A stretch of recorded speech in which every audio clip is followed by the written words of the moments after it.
Imagine you are standing inside the walls of a great medieval castle. The stone towers rise around you.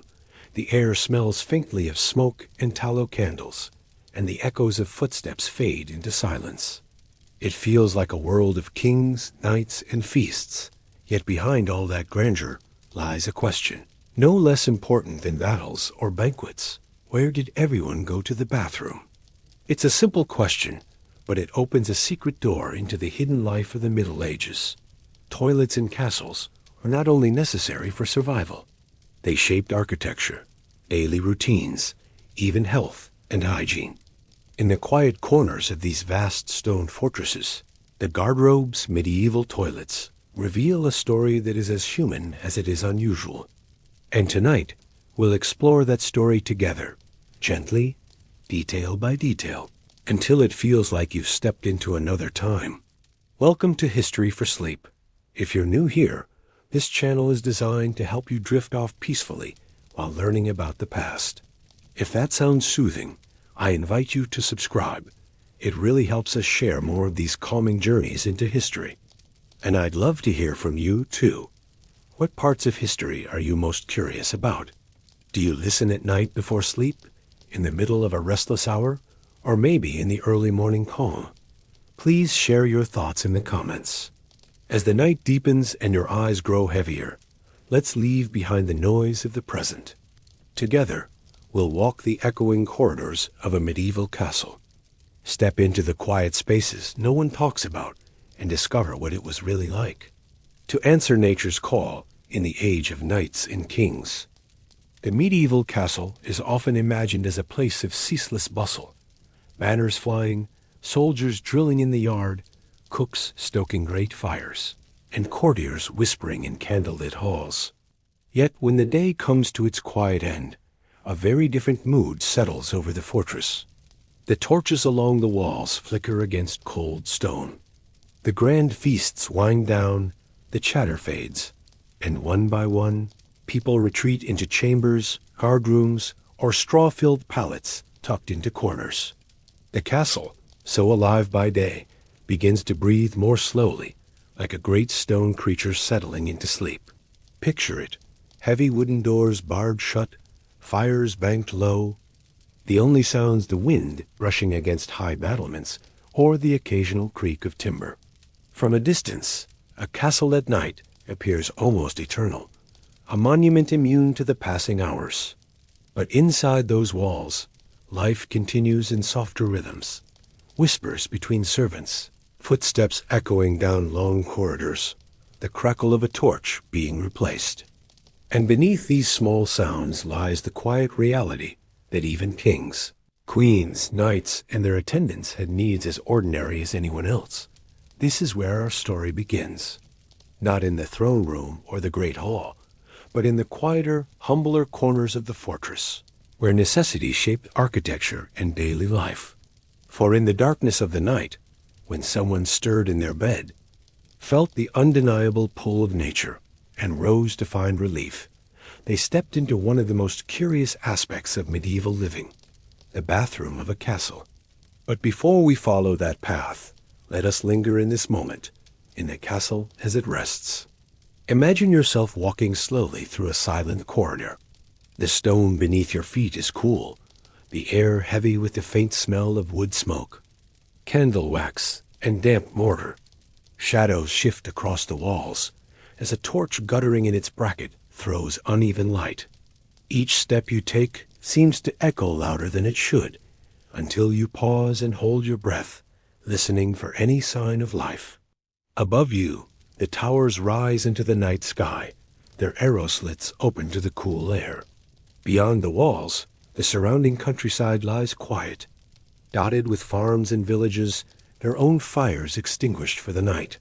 Yet here, inside the fortress, you are enclosed in another world, one that feels eternal, set apart, and yet still deeply human.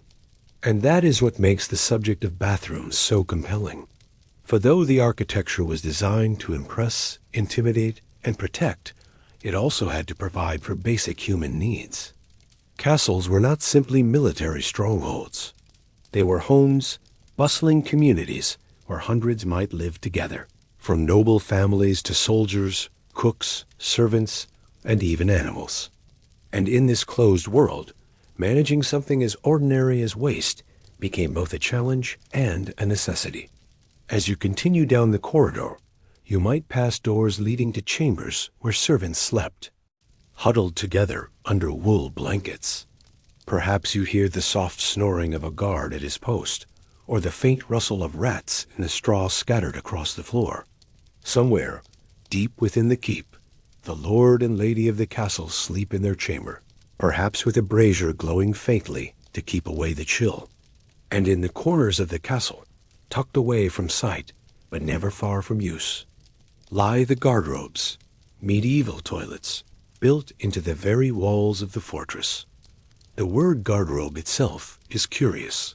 In French, it literally means wardrobe, or place to keep clothing. The connection is not accidental. In many castles, clothing was indeed stored in these small toilet chambers. Why? Because the lingering ammonia from human waste was thought to repel fleas and moths. Thus, the garderobe served two purposes: a place to relieve oneself, and a place to protect precious garments. Practical, if not particularly pleasant. But in this first chapter, our focus is not yet on the mechanics of these toilets, the chutes, the moats, the smells. Instead, let us stay with the feeling of the castle at night, the backdrop against which these daily necessities played out. For when a servant, a guard, or even a noble rose from their bed and padded softly through the darkened halls to find relief, they did so against this canvas of silence and stone. Imagine yourself as one of them. Perhaps you are a young squire, awakened in the middle of the night. The hall is dark, save for the faint glow of embers in the hearth. You pull on your cloak against the chill and walk toward a narrow doorway set deep into the wall. Behind it lies a small, chilly chamber with a simple wooden seat built above a vertical shaft.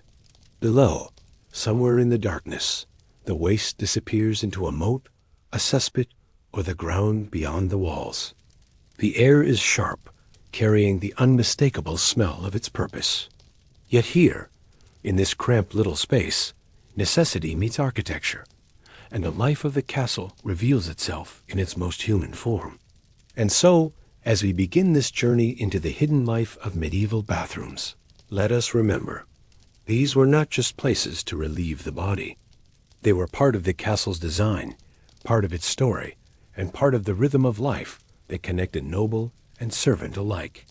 The stone fortress at night held its secrets close, but none more telling than the quiet, practical spaces where people went when nature called.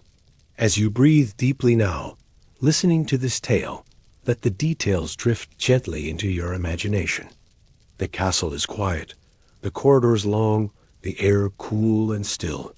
You are safe within its walls, wandering slowly, unhurried, toward hidden corners. The sounds of the present fade, replaced by the distant creak of wood, the whisper of wind through arrow slits, and the hush of stone halls at rest. It is in this calm, timeless space that we will linger, chapter by chapter, uncovering how even the simplest acts of daily life were shaped by the walls of a medieval fortress. Tonight, the fortress is asleep, but we will quietly explore its most private corners, beginning with the spaces designed for the most ordinary, yet essential, human need.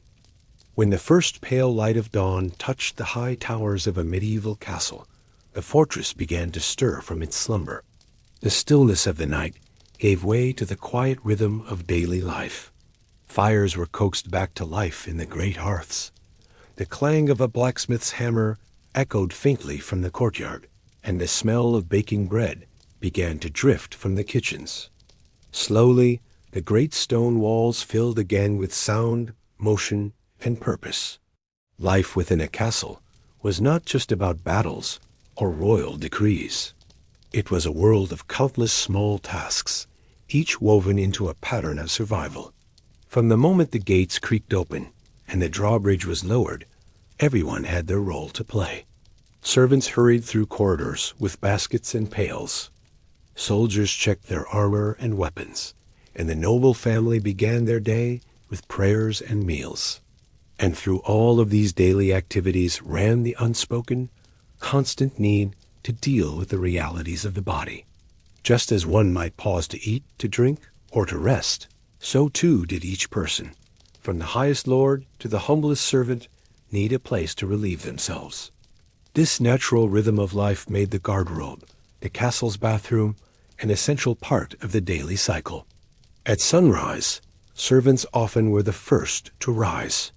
Their tasks were endless: lighting fires, carrying water, sweeping rushes from the floor, and preparing meals.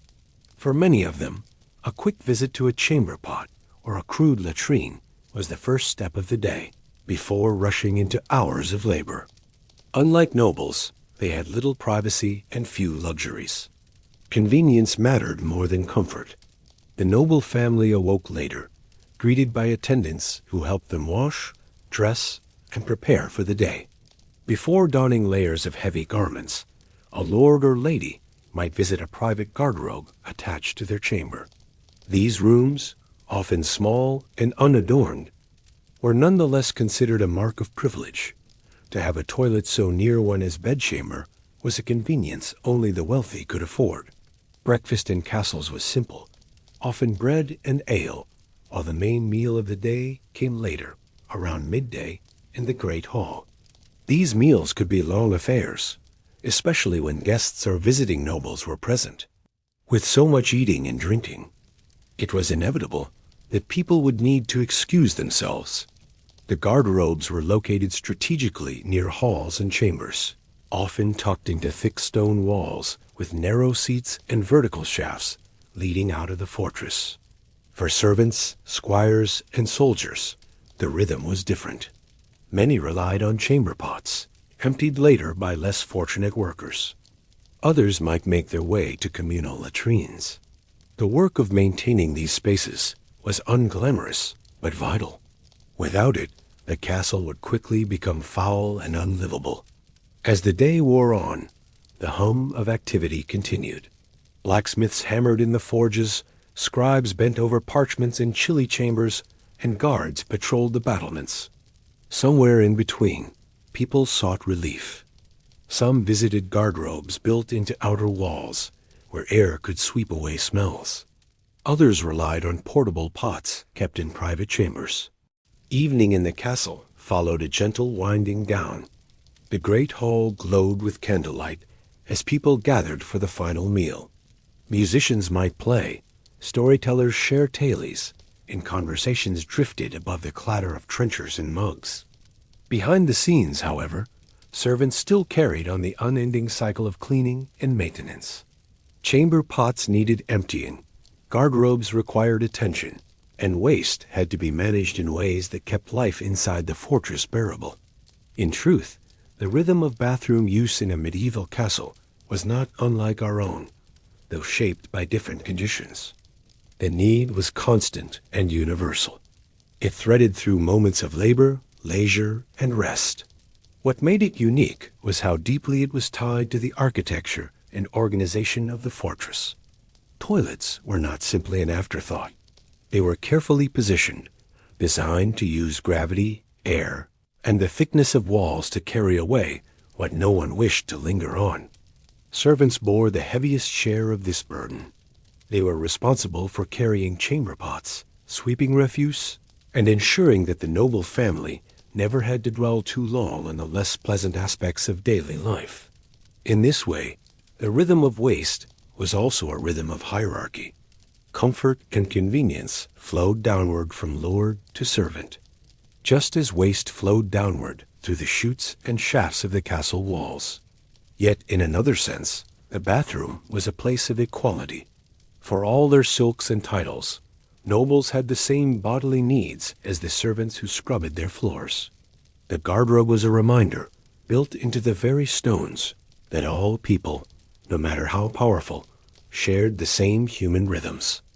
In this chapter of castle life, we see how the ordinary act of relieving oneself was woven seamlessly into the day. It began with the servants at dawn, continued with the nobles in their chambers, and threaded through the meals, labors, and gatherings until night fell once more. As you breathe deeply now, picture that rhythm. The rising sun over high towers, the shuffle of feet through stone corridors, the laughter in the hall, the hush of prayers in a chapel, and, always, somewhere nearby, the quiet presence of a garderobe, a chamber pot, or a latrine, waiting silently, part of the castle's living pulse. In this way, the daily cycle of medieval life was not only grand or ceremonial, but also deeply human, bound to the simple necessities of the body. And in the next chapter, we will step closer to one of the most curious features of this rhythm, the garderobe itself, the medieval toilet that was both a marvel of practicality and a challenge of comfort. If you were to wander through the shadowed halls of a medieval castle and step into one of its quieter corners, you might find yourself before a narrow doorway leading to a small, chilly chamber. The air would shift slightly as you entered, carrying with it a smell that left little doubt as to the chamber's purpose. Built into the thickness of the stone walls, perched high above the ground, this unassuming room was one of the most practical spaces in the fortress, the garderobe. The garderobe was the medieval answer to the toilet, a space at once simple and ingenious. It was usually nothing more than a wooden bench or stone slab fitted into the wall, with a hole cut into the surface. Beneath that hole stretched a vertical shaft, a chute that carried waste away from the living quarters and out of the castle. Some chutes emptied into cesspits dug deep into the earth.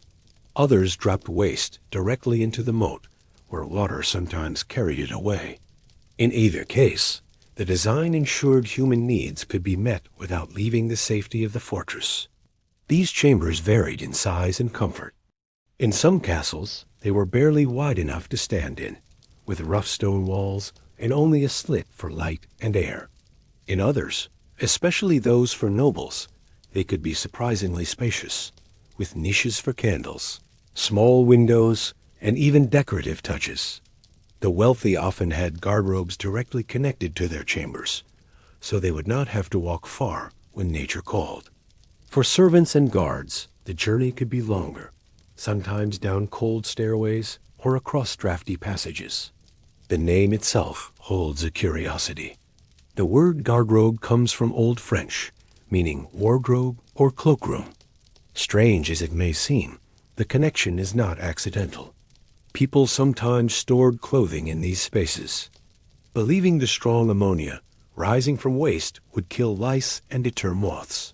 To us, the idea seems unpleasant. Yet in an age when pest control was difficult, the smell of waste became a tool for protecting garments. It is a reminder that medieval life was built on constant negotiation with the realities of nature. For all their practicality, garderobes were far from perfect. In warm weather, the smell could drift back into the castle, carried upward by the same shafts that carried waste down. To counter this, builders sometimes added windows to let air flow through. Lime was also used, sprinkled into the shafts to reduce odor and slow buildup. Still, there was no avoiding the fact that the garderobe was a smelly, drafty, and uncomfortable place. And yet, it represented progress. Before such toilets, many people relieved themselves outdoors or used chamber pots emptied into the streets. In crowded towns and villages, waste often piled up in gutters, spreading disease and foul air. Within the castle, the garderobe offered something different, a semi-enclosed, semi-private space that carried waste away from living quarters. In its own way, it was a marvel of medieval engineering, proof that even in an age of warfare and ritual, the body's needs demanded attention. Not every garderobe was the same. Some were built into outer walls, projecting outward in small towers, called garderobe turrets. From the outside, these looked like tiny extensions clinging to the walls, each containing a shaft. Others were clustered together, with multiple seats side by side, a reminder that privacy was not prized as it is today. For servants and soldiers, communal toileting was necessity, not choice. For nobles, a private garderobe near the bedchamber was a mark of distinction. If you were to sit quietly inside one, you might hear the castle's sounds muffled through thick stone, the echo of boots, the clatter of pots, the distant call of a guard on the wall. The chamber itself would feel stark, almost bare, its purpose so clear it needed no adornment. And yet, for those living in the castle, it was a space visited daily, woven into the rhythm of their lives. The garderobe also carried symbolic weight. To descend into such a space, to feel the chill draft rising from below, was to be reminded of the castle's link with the outside world. Waste was carried downwards, outwards, beyond the walls, into pits, ditches, or moats. It was a reminder that, for all its might and grandeur, the fortress could not separate itself entirely from the realities of nature. The body, after all, has its own demands, and even kings and queens were bound to obey them. In some castles, traces of garderobes still remain. Tourists walking along ruined walls may notice small stone projections, with narrow slits or holes, often perched high above the ground. To the untrained eye, they might look like defensive structures, but in truth, they were toilets, reminders of a very human need. Archaeologists studying these spaces sometimes find layers enriched by centuries of waste, filled with seeds, grains, and parasites that tell stories about medieval diets and health. What was once an everyday necessity has become, centuries later, a source of knowledge about how people lived, ate, and survived. The garderobe was not glamorous. It was cold in winter, foul in summer, and far from convenient. Yet it was essential. Without it, life inside a crowded castle would have been unbearable.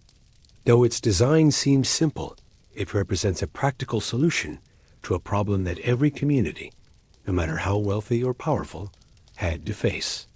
As you let your breath slow and your body relax, imagine yourself in one of these narrow chambers. A candle flickers faintly in the gloom. The stone walls are cool to the touch, and the air carries a draft that brushes against your face.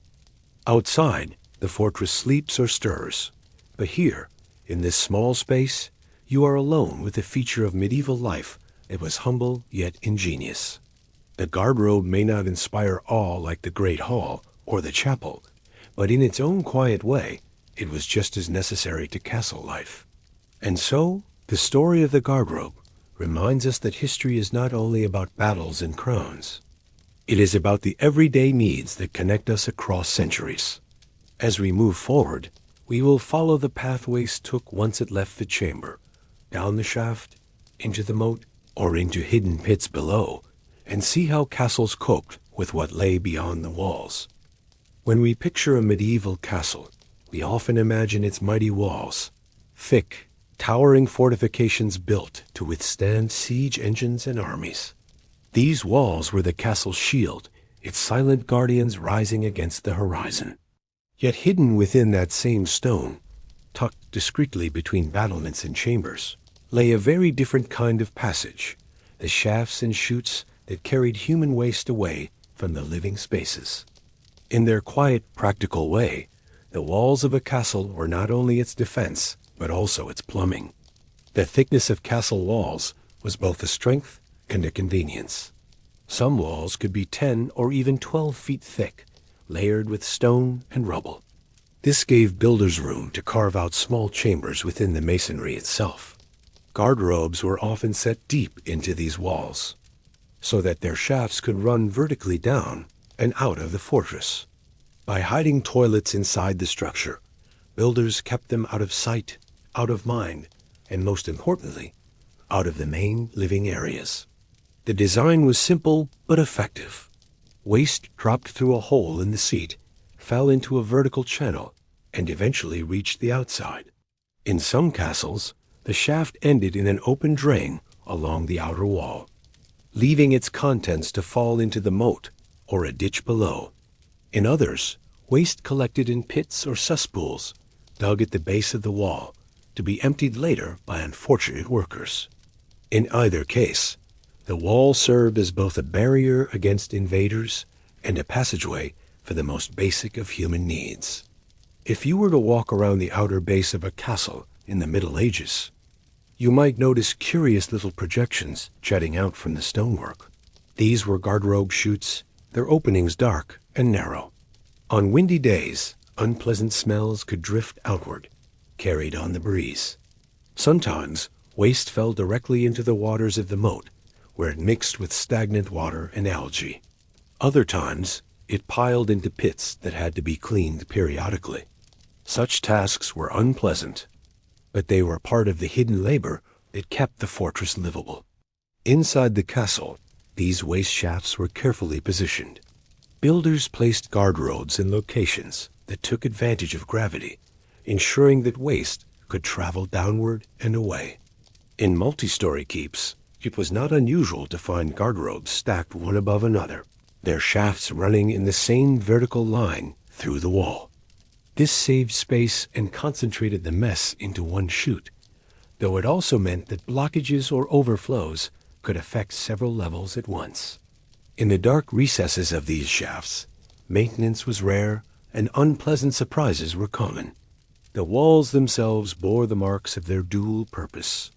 Some garderobe shafts were lined with smooth stone to help waste slide downward more easily.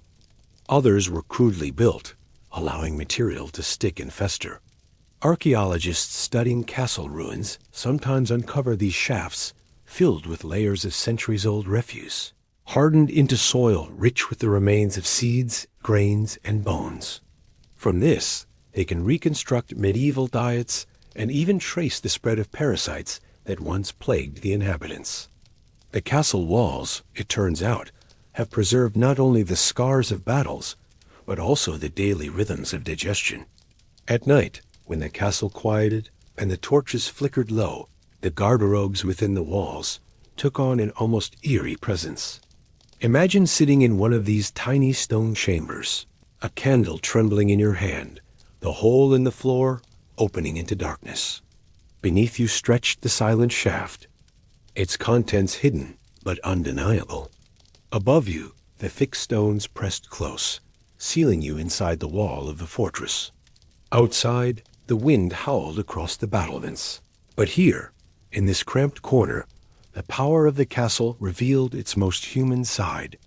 The integration of toilets into castle walls was also a matter of strategy. Waste had to be kept away from wells and cisterns, which supplied drinking water. Builders carefully avoided placing garderobes near sources of fresh water, though mistakes were not unknown. Contamination could spread disease quickly in the close quarters of the fortress. Some castles used sluices or drains to help carry waste away, relying on rainwater or diverted streams. Others simply let nature take its course, allowing waste to build up in moats or ditches. For soldiers defending the walls, this was an unpleasant reality. The moat might keep enemies at bay, but it could also become a reeking swamp of refuse. The castle walls, then, were not only symbols of power and endurance. They were also silent participants in the daily rituals of life. Every stone bore weight, not only of the battlements above, but of the lives lived within. They carried laughter and footsteps, but they also carried the hidden streams of waste that flowed through their chutes. In this way, the fortress embodied both grandeur and necessity, both the lofty ideals of defense and the simple truth of human need. For the inhabitants, the system was ordinary, almost invisible. A noble stepping into a garderobe near their chamber likely thought little about where the waste went after it dropped away. A servant using a communal latrine did not pause to imagine the shafts carved deep into the wall. The system worked quietly, reliably, like the heartbeat of the fortress. Only those tasked with cleaning the pits or repairing blockages were reminded of its darker side. Even so, the presence of garderobes shaped the experience of castle living. They made the crowded fortress more tolerable, kept smells from overwhelming the great halls, and allowed people to remain within the safety of the walls. Without them, life in a castle would have been far harsher, less sustainable, and far more unpleasant. As you breathe deeply now, Imagine those walls, vast, cold, and immovable, their stones weathered by centuries of wind and rain. They hold within them not only the echoes of battles, but also the whispers of everyday life, meals, laughter, songs, and the quiet moments when someone slipped into a garderobe and let the walls carry away their burden. The castle, for all its might, was still a home, and its walls bore both its glories and its necessities. And so, as we leave this chapter, let us carry with us the thought that history is written not only in crowns and swords, but also in the hidden passages of stone, where waste was carried silently through the fortress. In the next chapter, we will follow that journey outward, beyond the walls, to the moats and ditches where the story of waste continued in the open air. When waste left the narrow wooden seat of the garderobe and disappeared into the darkness of a shaft, its journey was only halfway done. Gravity carried it downward through stone passages until it emerged into the open air. In many castles, the final destination was the moat, that wide band of water circling the fortress like a liquid shield. To an approaching enemy, a moat was a barrier. To those inside, it was often something else entirely. The end of a chute, the silent receiver of the castle's hidden flows. Picture the scene from outside the walls. The castle towers rise above you, their battlements silhouetted against the sky. Below, the moat glimmers with the reflection of clouds or stars, depending on the hour. It looks calm, even picturesque, but near the base of the walls, you might notice small openings, narrow mouths cut into the stone, from which trickles or sudden splashes occasionally fall. These were the exits of garderobe chutes, their contents slipping quietly into the waters below.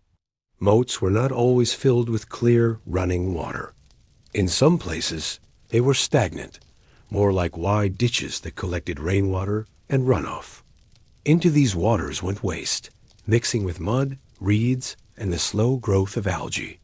Over time, the moat became both a defensive barrier and a receptacle for the castle's most unpleasant byproducts.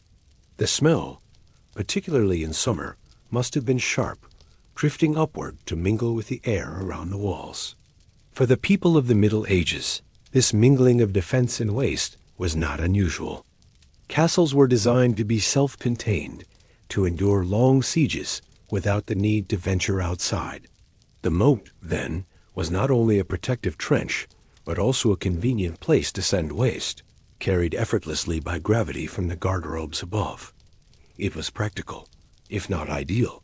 The alternative, storing waste within the walls, would have been far worse.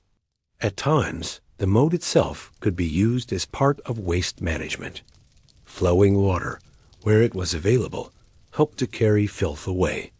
In some castles, moats were fed by nearby rivers or streams, the current refreshing the water and sweeping away what was dropped into it. In others, the water was stagnant, a greenish pond that collected not only human waste, but refuse from kitchens and workshops. In either case, the moat became a mirror of castle life, catching in its waters both the grandeur of towers above and the refuse of daily living. Imagine walking across a wooden bridge above such a moat on a warm day. The air carries a faint sourness, an odor that lingers beneath the smells of wildflowers and earth.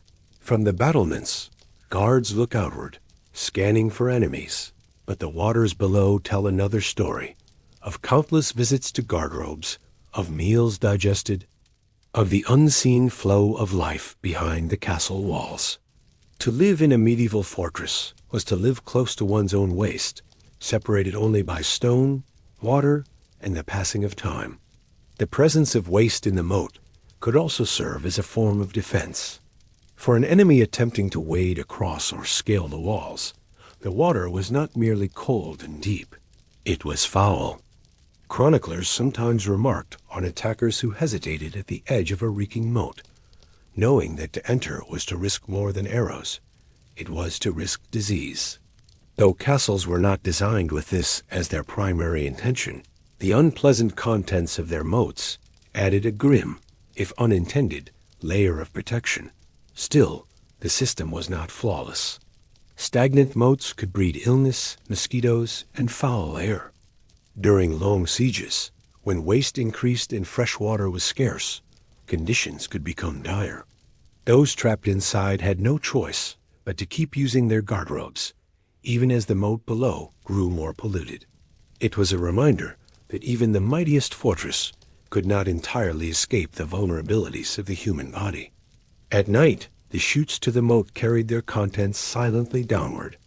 If you were to stand near the water's edge, you might hear the faint splash of something falling from the wall above, followed by ripples spreading across the dark surface. The stars reflected faintly in the water would shimmer and distort, touched by what had just joined the moat's depths. For those awake within the castle, this was unseen and unremarked upon, part of the quiet machinery of daily life. For the moat itself, it was a constant rhythm, an endless receiving of what the castle could not keep. Even today, ruins reveal this hidden story. In some castles, the garderobe chutes remain visible, narrow vertical cuts in the stone, their lower ends opening into what were once moats or ditches. Tourists passing by may not realize at first what they are looking at, but archaeologists know. These were the passages through which generations relieved themselves, their waste falling into the waters below. Soil samples taken from former moats often reveal layers rich in organic material, carrying traces of medieval diets, seeds of fruits, bones of fish, grains from bread. What once was waste has become, centuries later, a window into lifelong past. To the people of the time, though, such details mattered little. The system was there, it worked, and it allowed life to go on. The lord could dine in his hall without thinking of what happened after the meal. The lady could retreat to her chamber's garderobe and know that her waste would vanish into the unseen shafts. Servants could use communal spaces. Soldiers could find relief in hurried visits, and all of it flowed, eventually, to the moat. The chute was both a passage and a boundary, carrying away what the body no longer needed, letting the walls of the fortress remain a place of living, not of refuse. As you breathe slowly now, imagine standing at the edge of that moat. The water lies still, reflecting towers and sky. Somewhere, faint ripples spread where a chute releases its burden. The air is cool, touched with the scents of earth and water. Above you, the fortress looms, but below, the moat holds the unseen traces of countless lives lived within. In its silent depths, it tells a story both humble and eternal, that even in a world of knights and kings, the simplest needs left their mark. And so, the chutes to the moat remind us that history flows, not only in rivers of glory, but also in the quiet trickles of waste carried through stone. In the next chapter, we will explore how this system revealed the differences between luxury and necessity, between the private conveniences of nobles and the rougher options left for those who served them. Within the stone walls of a medieval castle, life was bound together by proximity, yet divided sharply by class. Nobles and servants walked the same corridors, heard the same bells ring out for meals and prayers, and shared the same looming walls for safety. But their experiences of comfort, privacy, and dignity were not the same. Nowhere was this more apparent than in the matter of relieving oneself. To go to the bathroom in a castle was an act shaped not only by necessity, but by hierarchy. For the noble family and their honored guests, the garderobe was often placed close at hand. In great halls and private chambers, small doors led to narrow, enclosed toilets tucked neatly into the wall. These spaces, though simple by modern standards, carried a sense of luxury for their time. To be able to step from one's bedchamber into a private little room, to sit alone in peace rather than share space with others, was a privilege. The stone walls may have been cold, the air drafty, but the proximity offered a measure of dignity not granted to all. Sometimes these noble garderobes were enhanced with touches of comfort. A cushion might be laid across the seat, or a servant might prepare the space with fresh rushes on the floor. In winter, the chill of the stone chamber could be softened by bringing in a brazier of glowing coals. Wealthier castles might even have garderobes with small windows to admit daylight, or niches in the wall to hold candles, so that the chamber was not cloaked in complete darkness. Servants, squires, and guards, however, had very different arrangements. For them, privacy was scarce. Many relied on chamber pots kept under beds or in corners of shared rooms, which were later emptied into pits or ditches by workers of lowest rank. Others had access to communal garderobes, little more than benches with multiple holes side by side. In such places, there was no solitude, only the unspoken understanding that necessity was stronger than modesty. The labor of waste disposal fell heavily on those of lowest standing. Chamber pots had to be carried and emptied, cesspits needed cleaning, and foul-smelling corners had to be swept and treated with lime. It was a task so unpleasant that it became almost invisible to those above, who simply accepted that their needs were discreetly handled by unseen hands. The servants who performed this work rarely had the luxury of forgetting. For them, the smells, the filth, and the risk of disease were a daily reality. The difference between noble and servant was more than physical. It was symbolic. The lord of the castle could attend to his needs in private, in a chamber set apart, while the servant often relieved himself in crowded, noisy spaces or in the open ditches outside the walls. The contrast echoed the larger divide of medieval society, where wealth and rank determined not only what one ate and wore, but even how one fulfilled the simplest bodily functions. And yet, in another sense, the garderobe reminded everyone of their common humanity. A king sitting in his private toilet chamber was no less subject to nature demands than the stable boy hurrying to a shared latrine. Both felt the same urgency, both relied on the same shafts and chutes, and both left behind the same traces. The difference lay only in how much comfort surrounded the act. Life in the castle magnified these contrasts. Imagine the lord dining at a long oak table in the great hall, with silver goblets, roasted meats, and laughter echoing off the stone walls. When the meal was done, he might excuse himself to a garderobe, tucked conveniently nearby, attended by a servant who discreetly ensured the chamber was ready. At the same time, far below in the kitchens, a scullery maid might slip away for a moment, carrying her chamber pot to a dark corner, returning quickly before her absence was noticed.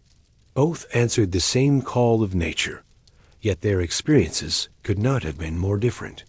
The divide extended even to the risks each faced. Nobles were spared the daily handling of waste, protected from the filth that bred disease.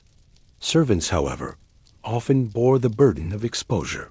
Emptying pits and pots carried real danger, as germs spread easily in the close quarters of a medieval fortress.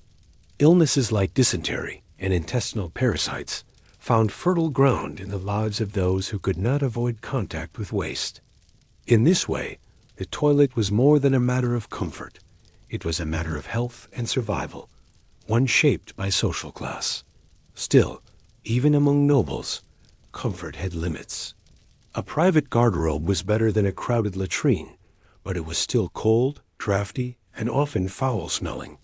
The seat might be cushioned, the walls hung with a curtain for warmth, but the shaft beneath carried the unmistakable evidence of its purpose.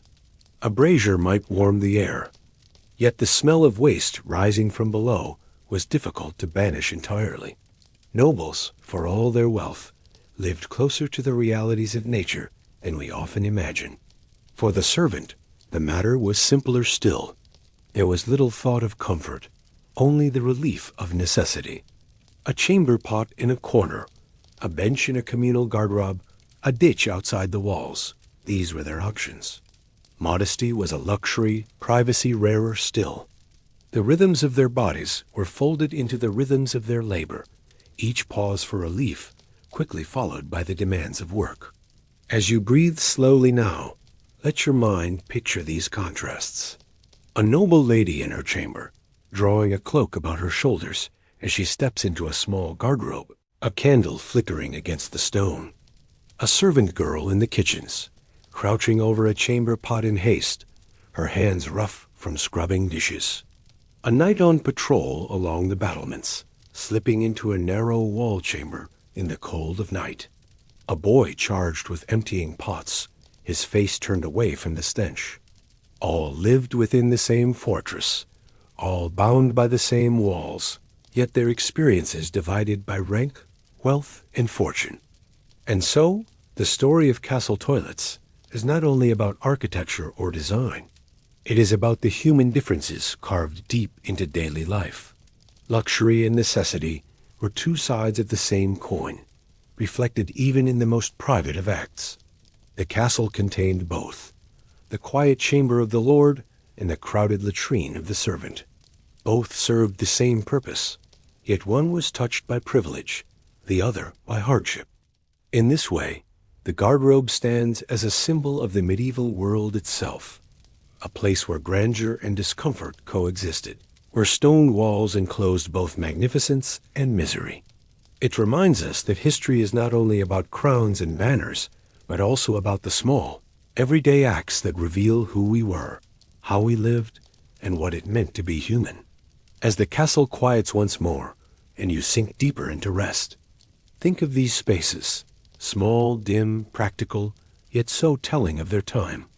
In the next chapter, we will step beyond toilets themselves to consider another side of medieval hygiene, bathing, and cleanliness, and how the bathroom was only one piece of a much larger puzzle in the struggle to remain healthy within the walls of stone. To imagine life in a medieval castle is to imagine a world of stone walls, flickering torches, and bustling courtyards. But if one were to pause and consider what it smelled like, the picture becomes far less romantic. A castle was not just a place of pageantry and power. It was also a crowded home, filled with smoke from fires, animals in stables, cooking smells drifting from kitchens, and the ever-present reality of human waste. To live in such close quarters demanded some effort at cleanliness, though what counted as clean in the Middle Ages was very different from what we expect today. Bathing, for example, was seen not as a daily routine, but as an occasional event. For many, water was something to drink, to cook with, and to wash hands and faces in, but full immersion in a bath was rare. Still, there were times and places when bathing became an important part of castle life. Noble families sometimes had access to private bathing rooms, small chambers lined with wooden tubs. Heated water would be carried in buckets by servants, poured carefully until the tub was ready. Herbs such as rosemary or lavender might be added to scent the water, and scented cloths could be used to wipe the skin. For those of wealth and rank, the bath was a moment of comfort and luxury, as well as a chance to ward off the grime of daily life. Servants, soldiers, and workers, however, did not have such indulgences. For them, washing was more practical and piecemeal. A basin of cold water might be enough to splash a face, rinse hands, or scrub away the dirt of labor. Clothes carried odors quickly, and while they might be brushed or shaken out, they were not washed as often as we might imagine. Soap, made from animal fat and lye, was harsh and costly, used sparingly. For the poor within the castle, washing was more about necessity than refreshment. The link between cleanliness and health was understood in a limited way. Medieval people believed in the theory of the four humors, where balance in the body determined health.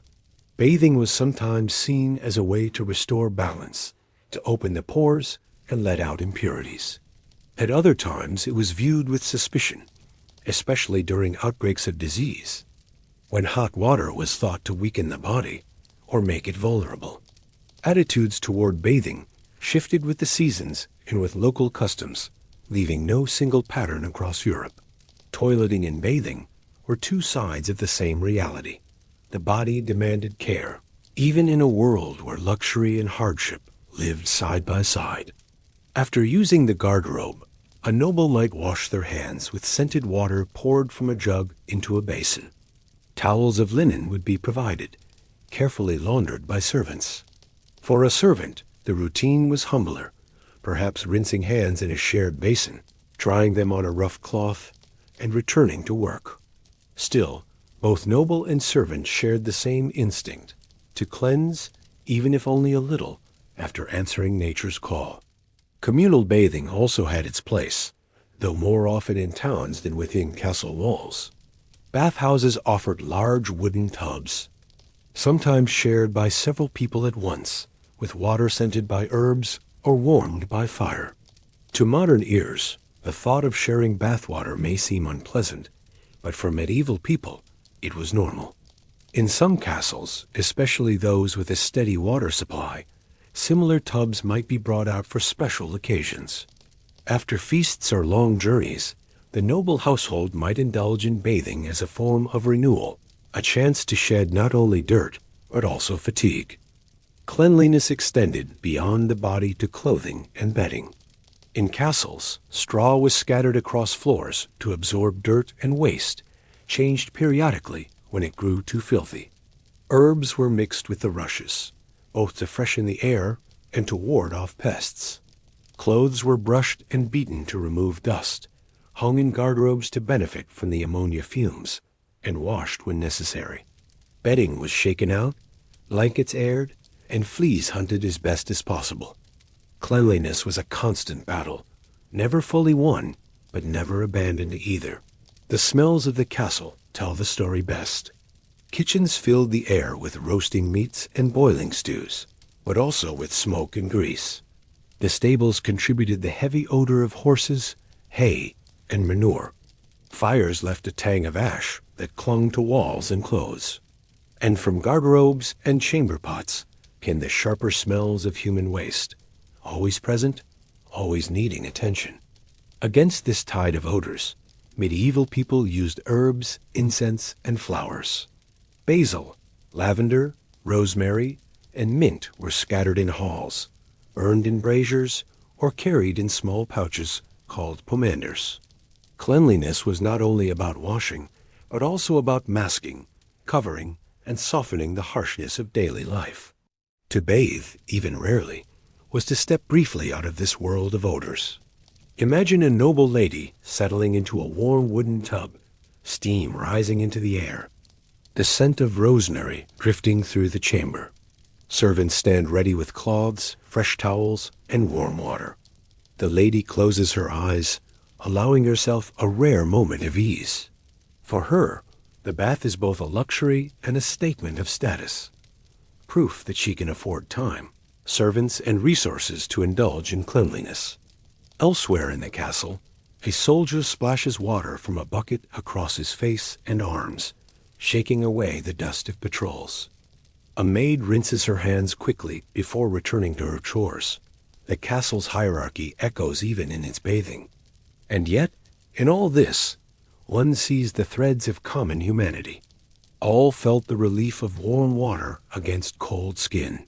All desired to rid themselves of the smells and discomforts that clung so easily to the body. In this way, bathing and cleanliness bound together noble and servant, soldier and maid, lord and child. The methods and luxuries differed, but the longing was the same.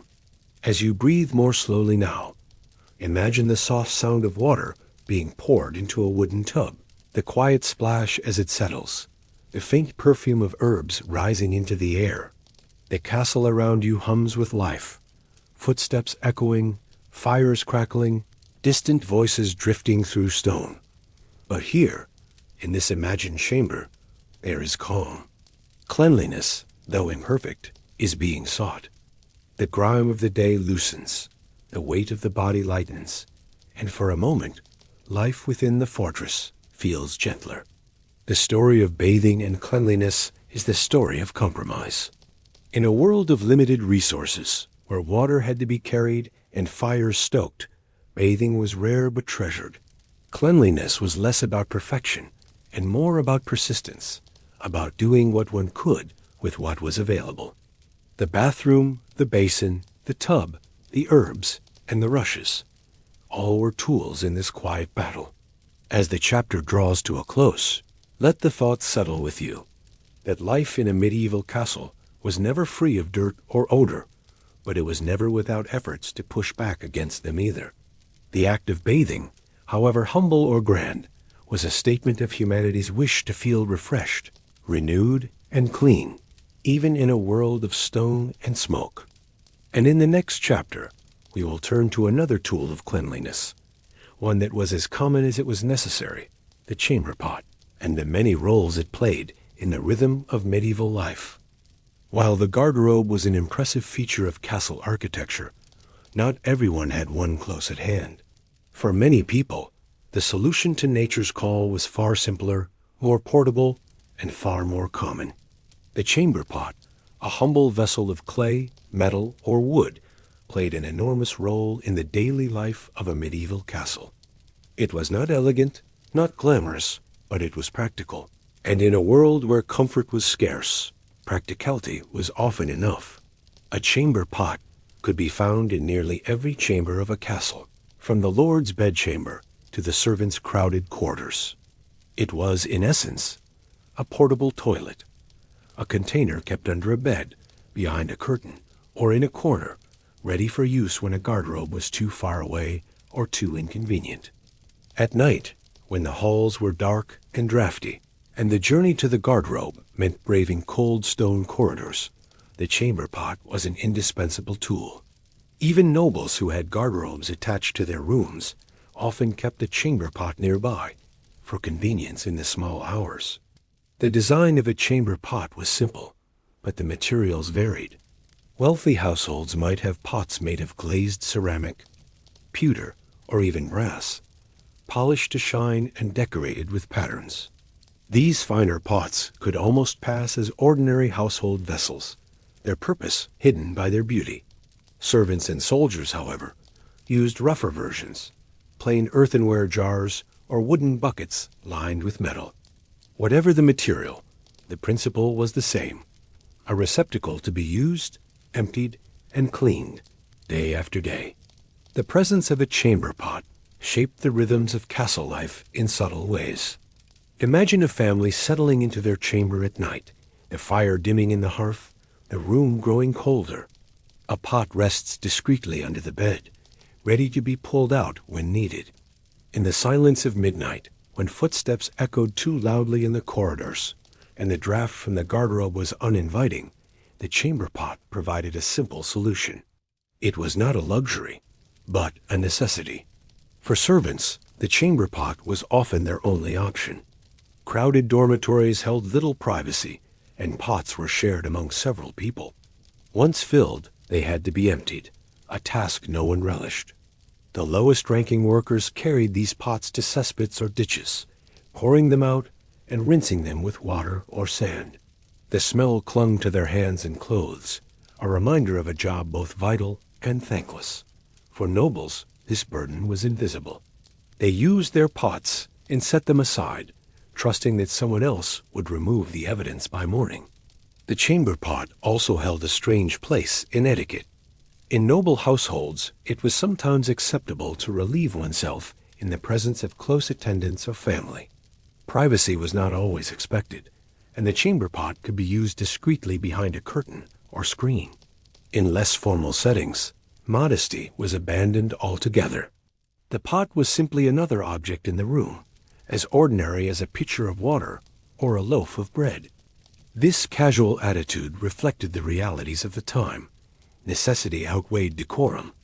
Despite its plainness, the chamber pot could carry symbolic weight. To own a pot of fine ceramic or gleaming pewter was to display wealth, even in the most private aspects of life. A noble lady might have her pot carried by a servant as part of her household furnishings when traveling. A knight on campaign might have a sturdier version, less decorative but no less essential, tucked among his gear. For the poor, however, a simple wooden vessel sufficed, replaced when it wore out or cracked. The chamber pot was both universal and varied, a tool shaped by the same social divides that marked every corner of medieval life. At times, the use of chamber pots spilled into public life, quite literally. In towns and cities, it was common for people to empty pots directly into the street, sometimes shouting a warning before pouring. Within castles, The practice was more controlled, but accidents still happened. A careless servant might spill waste in a corridor, or a pot might be tipped over in a crowded dormitory. The smell lingered. The mess had to be cleaned, and life carried on. The chamber pot was also a fixture of illness. When someone in the castle fell sick, too weak to rise and walk to a garderobe, the pot became their lifeline.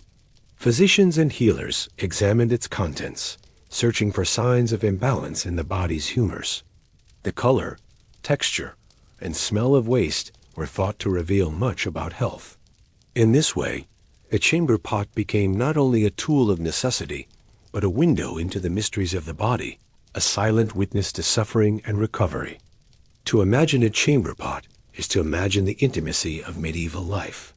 Picture a noble chamber, its walls hung with tapestries, its bed piled high with blankets.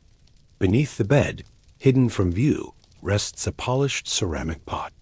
At night, when the fire burns low, the lord or lady reaches for it, uses it, and then pushes it back beneath the bed without another thought. Elsewhere in the castle, in a crowded servants' hall, a wooden bucket is passed quietly among those who share the space, each person grateful for the chance to avoid the cold corridors. These moments, humble and unspoken, stitched together the fabric of daily living. Today, many of these pots survive in fragments. Archaeologists uncover broken shards of earthenware, stained with centuries-old traces, piecing together the shapes of vessels once tucked into castle corners. In museums, visitors may gaze at a pewter pot, gleaming as if it were made for dining, unaware at first of its true purpose. What was once mundane and forgettable has become an artifact, a reminder that history is not only about battles and banquets, but also about the quiet, ordinary tools of survival. As you breathe more slowly, let your mind rest on the image of a chamber pot, humble and unadorned, sitting quietly in a darkened room. It is not beautiful, not grand, but it is deeply human. It represents the simplest truth of life in a castle, that every person, no matter their station, had the same needs and found the same relief in this unassuming vessel. And so, the story of the chamber pot is not about elegance, but about endurance. It speaks of practicality, of quiet necessity, of the small objects that carry daily life forward in the midst of grandeur and hardship. In the next chapter, we will follow the story into the night, exploring what it was like when someone needed to go after darkness had fallen, when the castle was hushed and shadowed, and the chamber pot and garderobe alike became part of the nightly rhythm of survival. When the sun slipped beyond the horizon and the last traces of daylight faded from the sky, a medieval castle entered a different world. Daytime bustle gave way to silence, broken only by the faint crackle of fires, the clank of a guard's armor, or the distant bark of a dog. Torches glowed dimly along corridors, their flames dancing against the stone, but darkness filled every corner the light did not reach. Night transformed the fortress into a place of shadows, and for those who lived within its walls, every movement after sundown carried a different weight. The rhythm of the body did not stop simply because the day had ended. People still needed to relieve themselves, but at night the act could feel more unsettling, more inconvenient, sometimes even more dangerous. The garderobe might be far from a bedchamber, down narrow halls and stairways that seemed longer in the dark. Drafts slipped through the walls, carrying cold air that bit against bare skin. The wind whistled through arrow slits, making the stone walls groan like an old ship at sea. In such an atmosphere, the need to go to the bathroom became not just a matter of relief, but also a small test of courage. For nobles in their chambers, the chamber pot offered a ready solution. A vessel tucked beneath the bed meant that no one had to brave the corridors unless absolutely necessary. A servant might later carry it away, sparing the lord or lady from any further thought of the matter. Yet even in noble quarters, there were times when someone chose to walk to the garderobe, especially if they wished for greater comfort, or if illness demanded more frequent visits. The flicker of a candle guided the way, shadows stretching along the walls, the faint sound of footsteps echoing into the stillness. For servants and soldiers, the night brought less convenience. In crowded dormitories, a shared pot was passed around, its use a matter of practicality rather than privacy. Once filled, it might be set aside until morning, its smell mingling with the straw and the heavy breath of sleepers. Others, unable to bear the closeness, slipped into corridors to find a garderobe. The walk was longer, colder, and riskier. Darkness could conceal more than shadows. Rats scurried along the floors, thieves might lurk in corners, and in times of tension, even guards were wary of strangers moving at night. The atmosphere of the castle itself deepened these feelings. By day, the fortress was alive with activity, its spaces filled with voices, footsteps, and warmth. By night, the same halls seemed to expand, emptier, more echoing, as if the stones themselves were listening. To step into the corridor with a candle was to enter a world of silence, where the smallest sound, the creak of a door, the snap of a burning log, the tap of water dripping in a bucket, felt magnified. The journey to a garderobe in such conditions was slow, cautious, and uneasy. Those who reached the small chamber found it colder than ever. The shaft below carried up draughts of air that chilled the skin, and the flickering flame of the candle sometimes sputtered in the breeze. Sitting in the dark, perched above the abyss of the chute, one felt the isolation of the moment more strongly than in the day. The quiet was deeper, the smells sharper, and the thought of what lay below more present. Yet there was also relief, the same as always, the same necessity fulfilled. For some, especially guards on duty, the night offered little choice. A soldier stationed on the battlements might need to use a garderobe built directly into the wall, its small doorway opening onto the open air.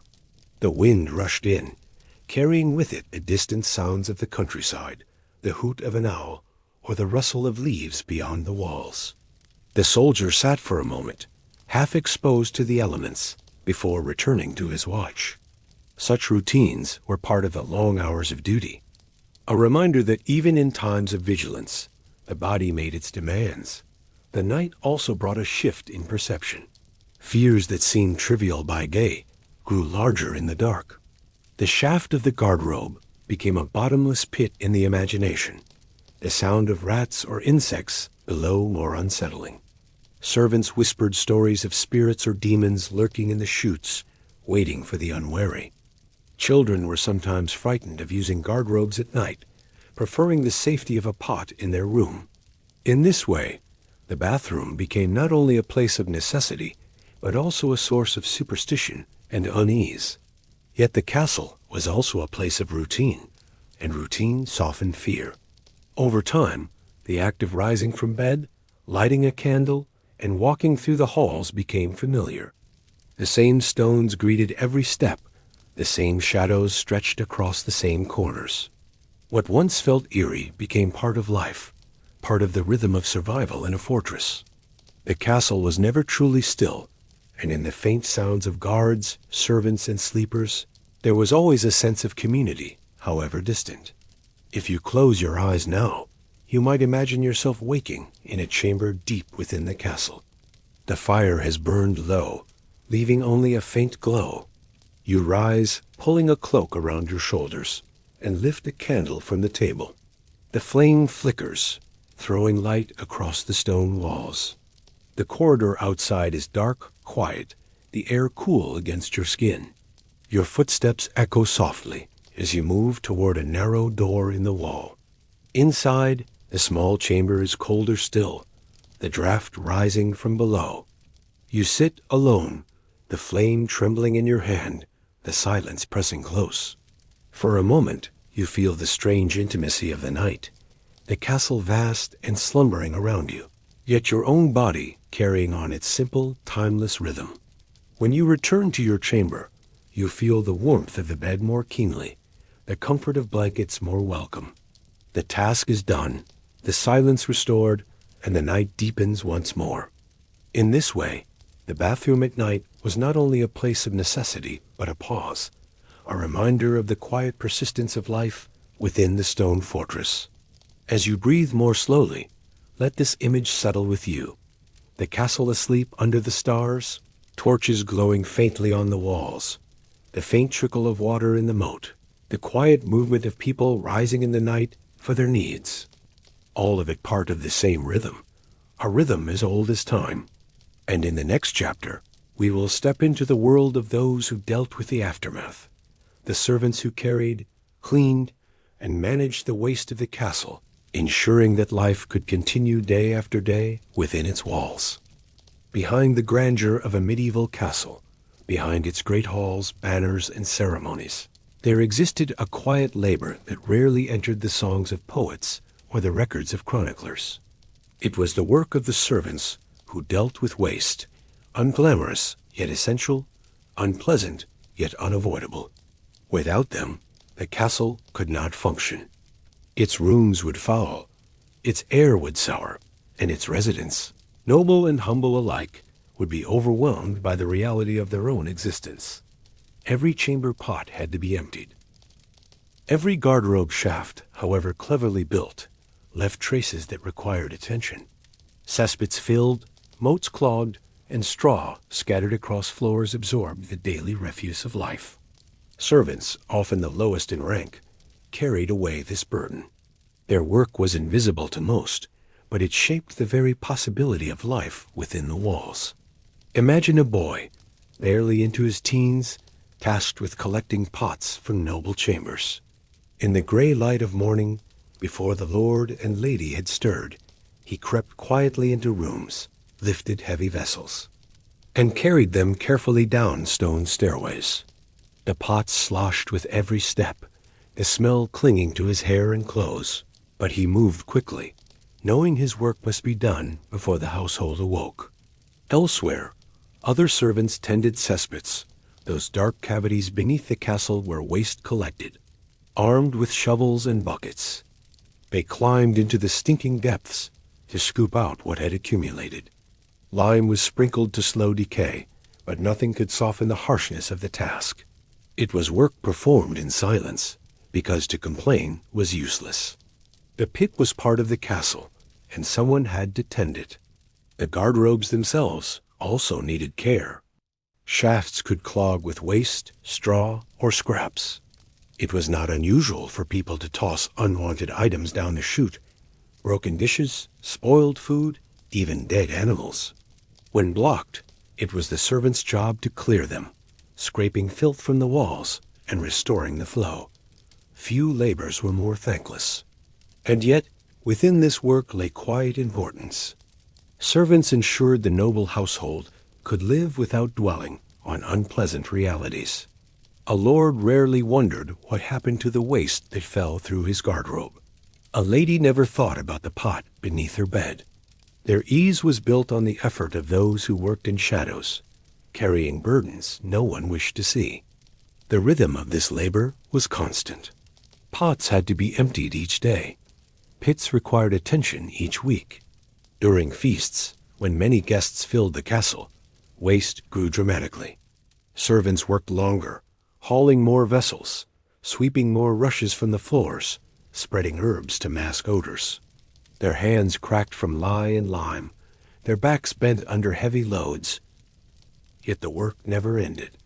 Health risks were ever present. People knew filth bred sickness, even without understanding germs. Servants who handled waste were often the first to fall ill when disease swept through the castle. Dysentery and fevers spread easily among those whose work brought them into constant contact with refuse. Some wore cloths over their mouths or rubbed herbs beneath their noses, but protection was limited. There were, too, moments of discovery. Archaeologists today know garderobes and cesspits sometimes became treasure troves of lost objects. A servant clearing a chute might find a ring that slipped from a finger, a brooch knocked loose, or coins dropped by accident. For us, centuries later, these finds provide a glimpse of lives once lived, preserved by the very filth that burdened them. Imagine walking through a corridor in early morning, the air still heavy with night. Servants move silently, carrying pots, sweeping straw, scattering herbs. Soon nobles will rise to halls that seem fresh and orderly, unaware of the quiet storm of labor that passed while they slept. The smell of roasting meat will soon replace the staleness of night, yet beneath it lies the truth of survival, the endless labor of waste disposal. Even in an invisibility, these servants formed the backbone of the household. Their work, unacknowledged, made possible the pageantry and splendor of courtly life. Without them, halls would reek, corridors would sicken, and moats choke with filth. They carried away the castle's secrets, one pot, one bucket at a time. As you breathe slowly now, picture these figures in your mind. A boy carrying a heavy pot down a stairway, his face set with concentration. A man in the depths of a cesspit, shovel in hand, surrounded by silence and stench. A maid scattering herbs before her mistress enters. They move quietly, steadily, without praise, but with purpose. Their labor is humble, yet it was the foundation upon which castle life rested. At night, when others slept, some worked by torchlight, carrying pots to pits, the flames flickering against walls. The castle was never fully at rest, for even in its darkest hours, someone was tending to its hidden needs.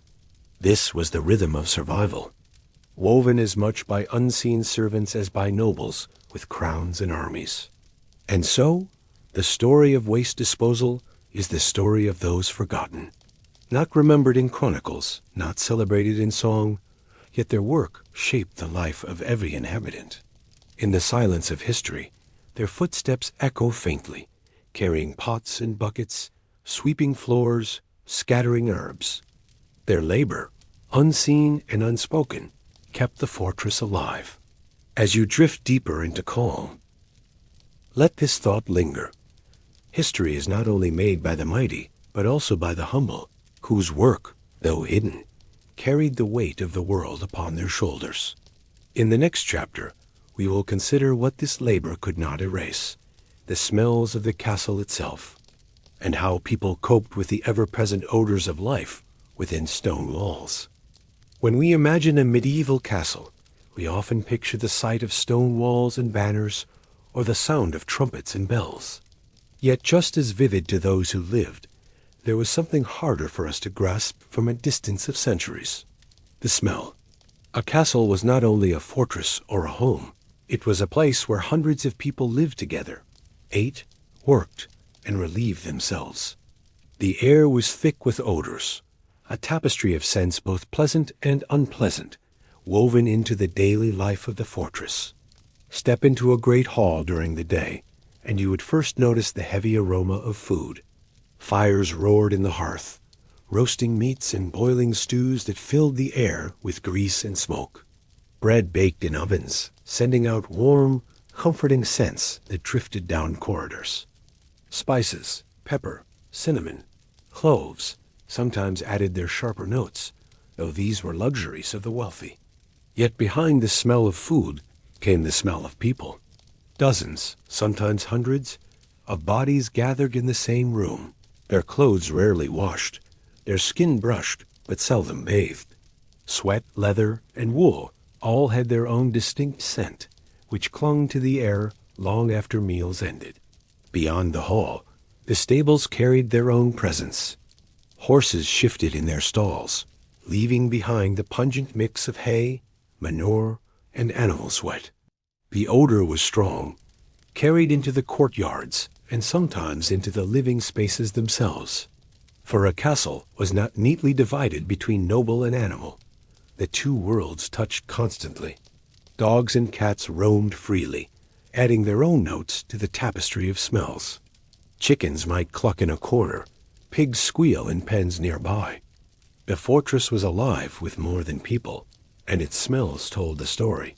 Then there were the garderobes and chamber pots, the unavoidable source of sharper, fouler odors. No matter how carefully designed, the shafts that carried waste down through the walls allowed smells to drift back upward, especially in warm weather. Chamber pots left too long before emptying gave off a sour tang that mingled with the straw on the floors. Servants fought constantly against these odors, scattering herbs, burning incense, and sprinkling lime in pits. Yet the smells never vanished entirely. They lingered, faint but insistent, part of the daily atmosphere. The rushes spread across floors helped somewhat. These layers of straw, often mixed with fragrant herbs like lavender, mint, or rosemary, absorbed dirt and softened odors.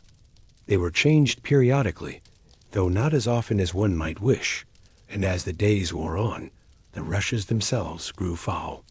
Beneath the surface of herbs and straw lay layers of grease, crumbs, insect droppings, and human spills, creating a smell that was earthy and persistent. Walking across a hall scattered with rushes was like walking upon the memory of countless meals and countless feet. In noble chambers, efforts were made to soften the air. Tapestries hung from walls not only to keep out drafts, but also to hold herbs and scented cloths. Basins of rosewater or vinegar infused with spices were placed near beds, their aroma masking less pleasant scents. Nobles sometimes carried pomanders, small balls filled with herbs or perfumes, to press against their noses in crowded spaces. For them, fragrance was a luxury, a way to separate themselves from the harsher odors of the castle. Servants and soldiers had fewer defenses, enduring the full range of smells with little more than tolerance. The kitchens, though central to daily life, were also heavy with odor. Meat hung from hooks, sometimes turning before it could be cooked, filling the air with a sour edge. Fish brought from rivers or coasts carried the sharp smell of salt and scales. Smoke from fires clung to the walls and rafters, seeping into clothes and hair.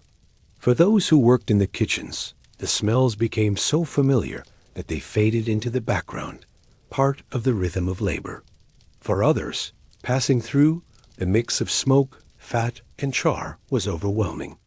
Disease and sickness added their own notes.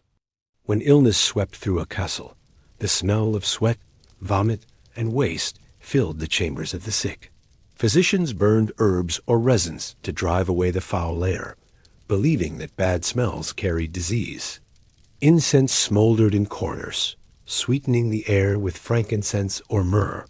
Yet beneath the perfume, the odors of sickness lingered, a reminder of the fragility of life. And then there was the moat, that wide band of water encircling the fortress.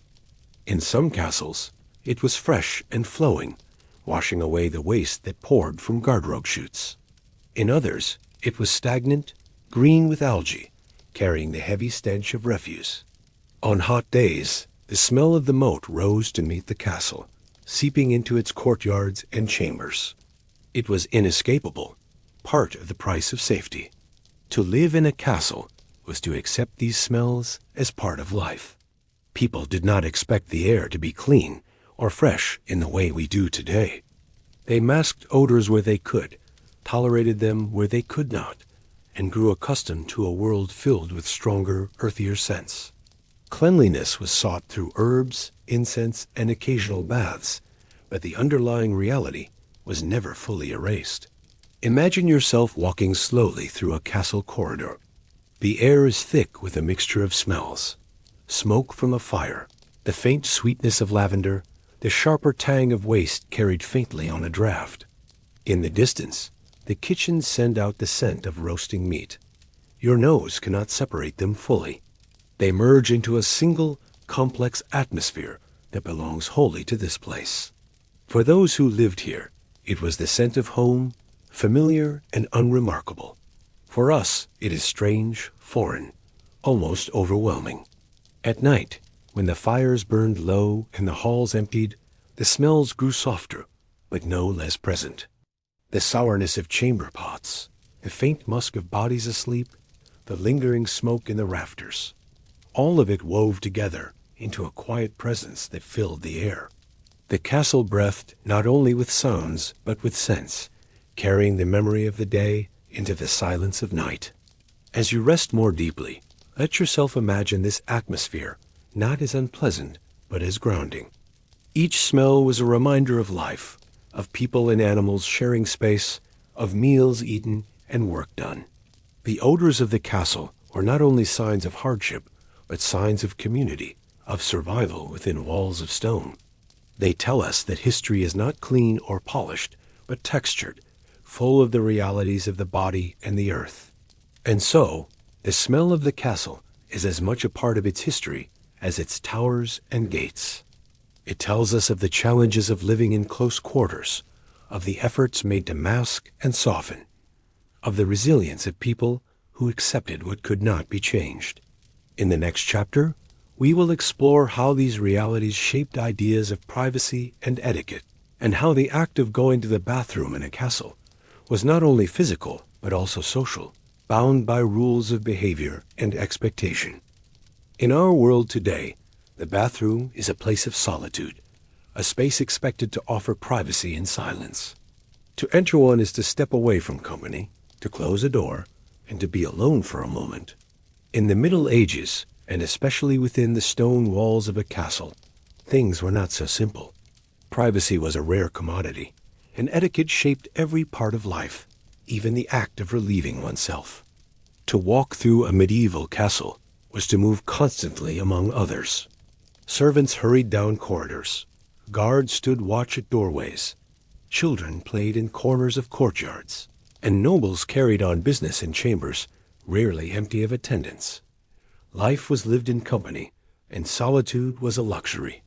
Even bedchambers were seldom truly private, for nobles often slept surrounded by servants who tended to their needs through the night.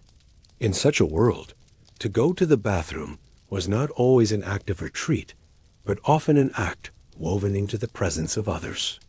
The garderobes themselves reflected this. Some were private, tucked into chambers, so that a lord or lady could step through a small door and be alone. But many were communal, with several seats set side by side. Soldiers on watch might use garderobes built into the outer walls, their narrow chambers shared by more than one person. Servants might sit on long benches pierced with holes, relieving themselves beside one another without the expectation of modesty. Privacy was secondary to function, and function was constant. Yet etiquette existed. To turn one's eyes away, to speak softly, or to keep silence altogether, these small gestures formed the unspoken rules of the garderobe. Nobles might use euphemisms when excusing themselves, stepping aside from conversation with phrases that softened the reality of their need. Servants, less concerned with formality, were more direct, though still aware of the unspoken boundaries of decency. What mattered was not the absence of others, but the shared understanding of how to behave. For the noble classes, chamber pots brought their own rituals.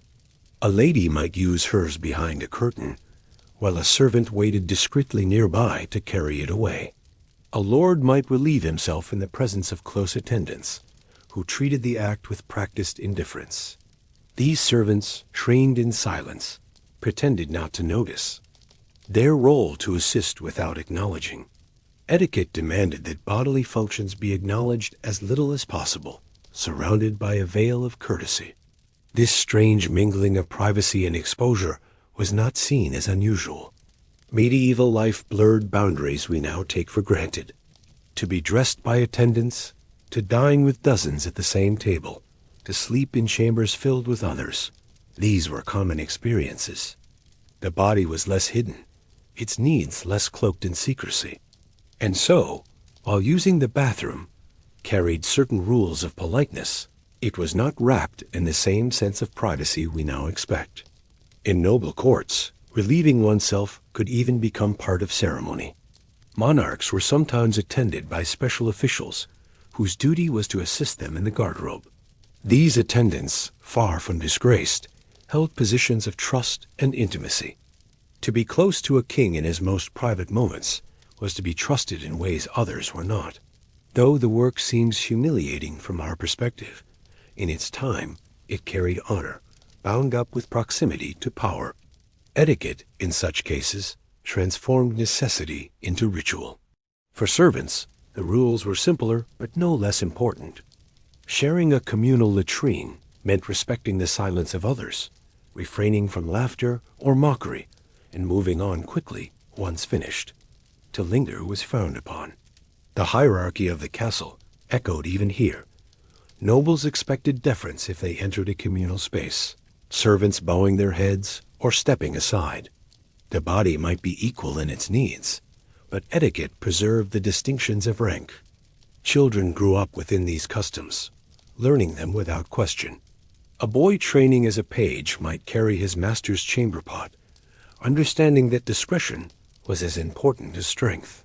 A maid might be taught to empty vessels without spilling, to sprinkle herbs after, to keep her face neutral, no matter what she smelled or saw. These tasks were part of education, part of growing into one's role in the household. Etiquette was not only about manners at table, but about behavior in every corner of life. Imagine yourself now within the stone walls of such a castle. You are a guest in the great hall, dining at a feast. The meal stretches long into the evening, with music and laughter filling the space. At some point, you feel the need to step away.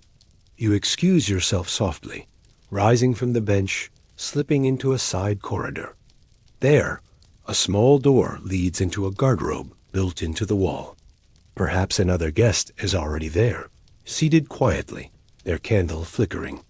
You nod, say nothing, and wait or find another. No one remarks on the moment when you return to the hall. It is understood, unspoken, part of the rhythm of life. The sense of shame that often surrounds bathroom matters today was different in that world. Necessity was too pressing, life too communal, for such secrecy. Instead, politeness smoothed the edges.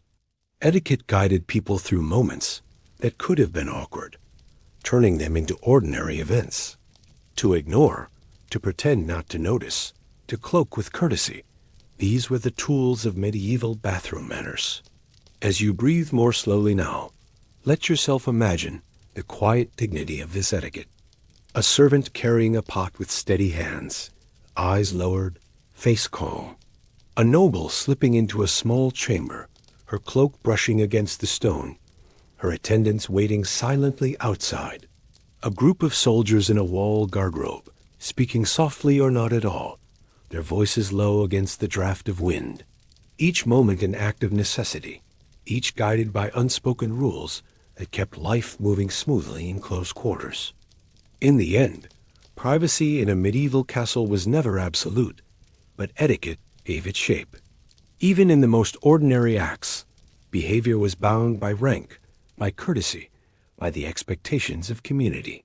To live together in stone walls demanded compromise, and these rules of politeness provided it. As the castle settles once more into silence, let this thought linger, that even in the most private of acts, people sought dignity, order, and courtesy.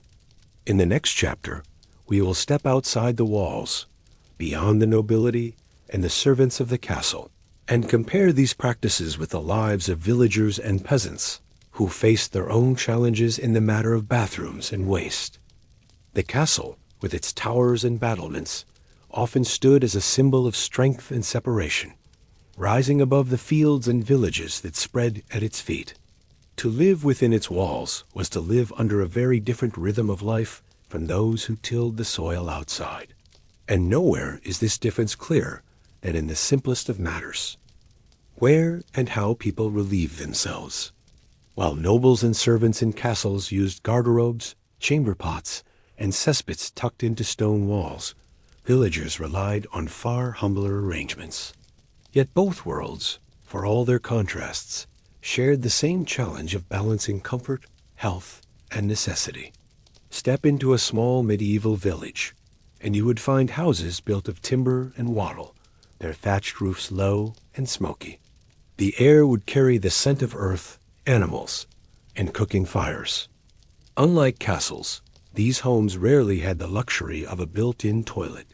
Most people relied on simple pits dug into the ground at the edge of their property. These pits served as latrines, often lined with wood or stone to prevent collapse, though they filled quickly and had to be dug anew. Some villagers shared communal pits, while others used fields or ditches, the land itself absorbing what was left behind.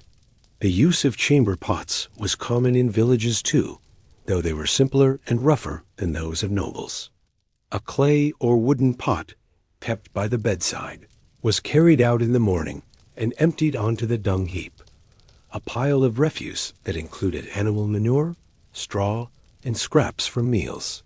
This heap, though foul-smelling, was valuable. In time, it could be spread across the fields as fertilizer. For peasants, waste was not merely discarded. It was returned to the land, part of the endless cycle of growth and decay that sustained their lives. In this way, village life was more closely tied to nature. Castles sought to contain and channel waste, to keep it hidden within walls and moats. Villagers, by contrast, lived openly with it. Fields and ditches bore the traces of daily life. Streams carried waste away, and the rhythms of the seasons shaped when and how new pits were dug. Privacy was scarce, modesty often impossible, but the work of the body folded seamlessly into the work of the land. The contrast between castle and village was sharp, yet not always in favor of the fortress.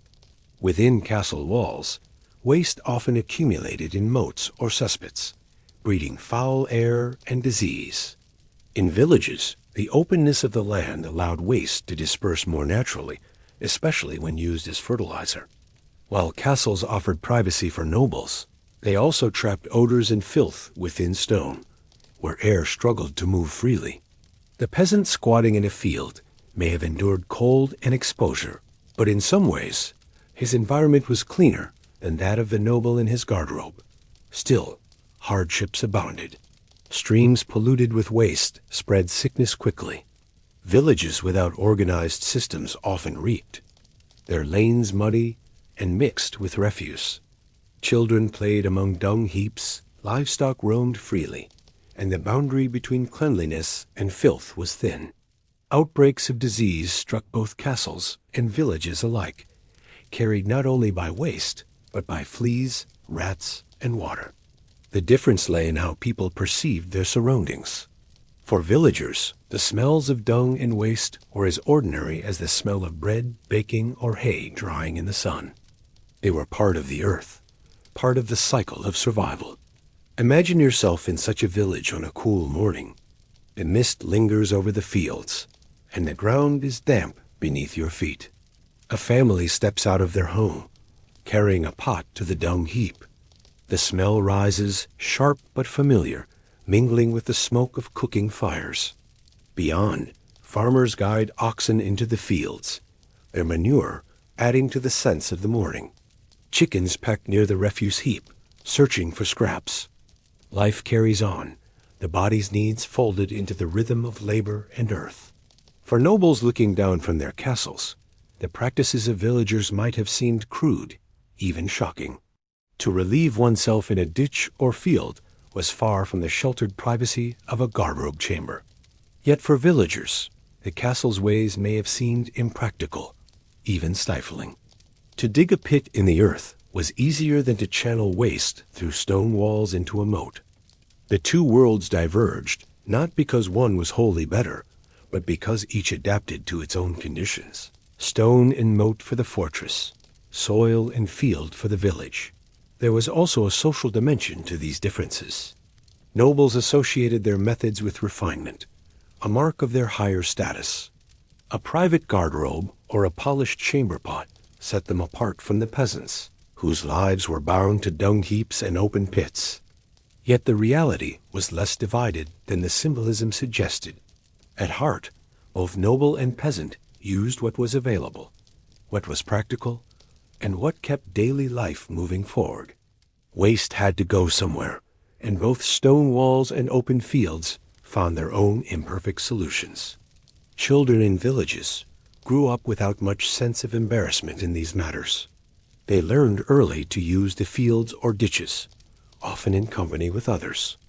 The cycle of waste returning to the soil was explained as part of farming life, part of how the earth gave back when treated properly. Elders might even speak of it as a kind of balance that what came from the land must, in some way, return to it. For peasants, this was not philosophy, but necessity, a truth observed in every season of planting and harvest. When night fell, the contrasts deepened. Within the castle, nobles reached for chamber pots, servants hurried along corridors with candles, and garderobe chutes carried waste into the dark moat. In villages, families stepped outside beneath the stars, carrying their pots to the heaps or squatted at the edge of a field. The air was cold, the ground damp, and the silence vast, broken only by the rustle of animals. The experience was humbler, but in some ways it was freer. No stone walls enclosed them, no shafts carried their waste into hidden pits. It was a direct exchange with the earth, bare and simple. As you breathe more deeply now, let this contrast settle into your imagination. A noble lady in her chamber, seated in privacy, with candles flickering against stone walls. The peasant woman outside her cottage, emptying a clay pot onto the dung heap as dawn light touches the thatch of her roof. The lord walking to a garderobe in the corner of his fortress. The farmer squatting by a hedge before returning to his plow. Two worlds, separate in wealth and comfort, yet bound by the same necessity, the same rhythm of the body. In this way, the comparison between castle and village life shows us that history is not divided into clean lines of grandeur and poverty. Both worlds carried hardship, both carried adaptation, and both remind us of the persistence of ordinary needs. Whether within stone walls or in fields beneath the sky, people lived with their waste, shaped by it, and endured it. As the castle looms above the village, both share the same truth. The body calls, and life bends around its rhythm. In the next chapter, we will return inside the fortress to explore another curious aspect of bathroom life, how toilets were placed even near the great halls, where feasts and gatherings were held, blurring the lines between public and private space. The great hall was the beating heart of a medieval castle. Here, meals were served, business was conducted, songs were sung, and guests were entertained beneath high timber-bird roofs and flickering torches. It was a space of grandeur, of community, and of ritual. And yet, even in this most celebrated of chambers, the simple demands of the body could not be ignored. For the great hall, like every part of the castle, was accompanied by its own provisions for relief. Imagine a feast in full swing. Long tables groan beneath the weight of roasted meats, trenchers of bread, wheels of cheese, and bowls of steaming stew. The air is heavy with the smell of food and the buzz of voices. Cups are filled again and again with ale and wine. Laughter rises, and the hall echoes with music. Hours pass in this way, and as bellies fill and cups are emptied, the need for toilets becomes inevitable. To leave the great hall for too long was to miss the heart of the celebration or the substance of a council. Castle builders understood this, and so garderobes were often positioned surprisingly close to the hall itself.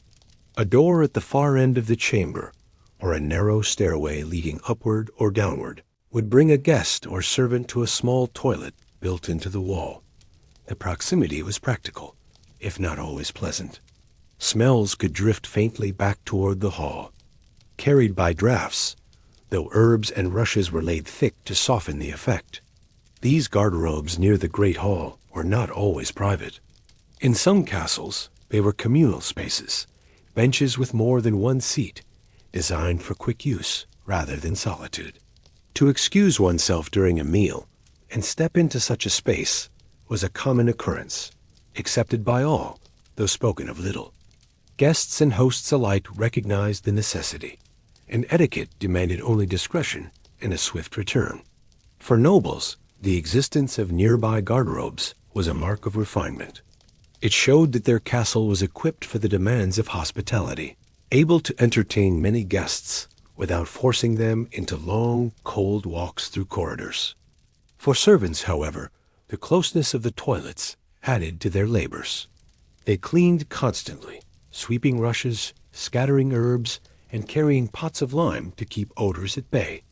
The hall was a place of show, and its toilets had to be managed carefully, lest their presence spoil the grandeur of the feast. The placement of bathrooms near the Great Hall also revealed something about medieval attitudes toward privacy. The idea of a separate, sealed space for such matters was not as strong as it is today. Function often outweighed formality. A guest could excuse themselves quietly, disappear for a few minutes into a side chamber, and return without shame. The line between public and private was softer, blurred by the communal life of the castle. Yet this closeness carried risks. In times of disease, the mixing of smells, food, and waste could spread illness more quickly. People believed that foul air carried sickness, and so they burned incense or carried pomanders to mask unpleasant odors. Still, the danger was always present, woven into the very structure of castle life. The great hall might gleam with candles and echo with music, but just beyond a doorway lay the quieter, less celebrated realities of the body.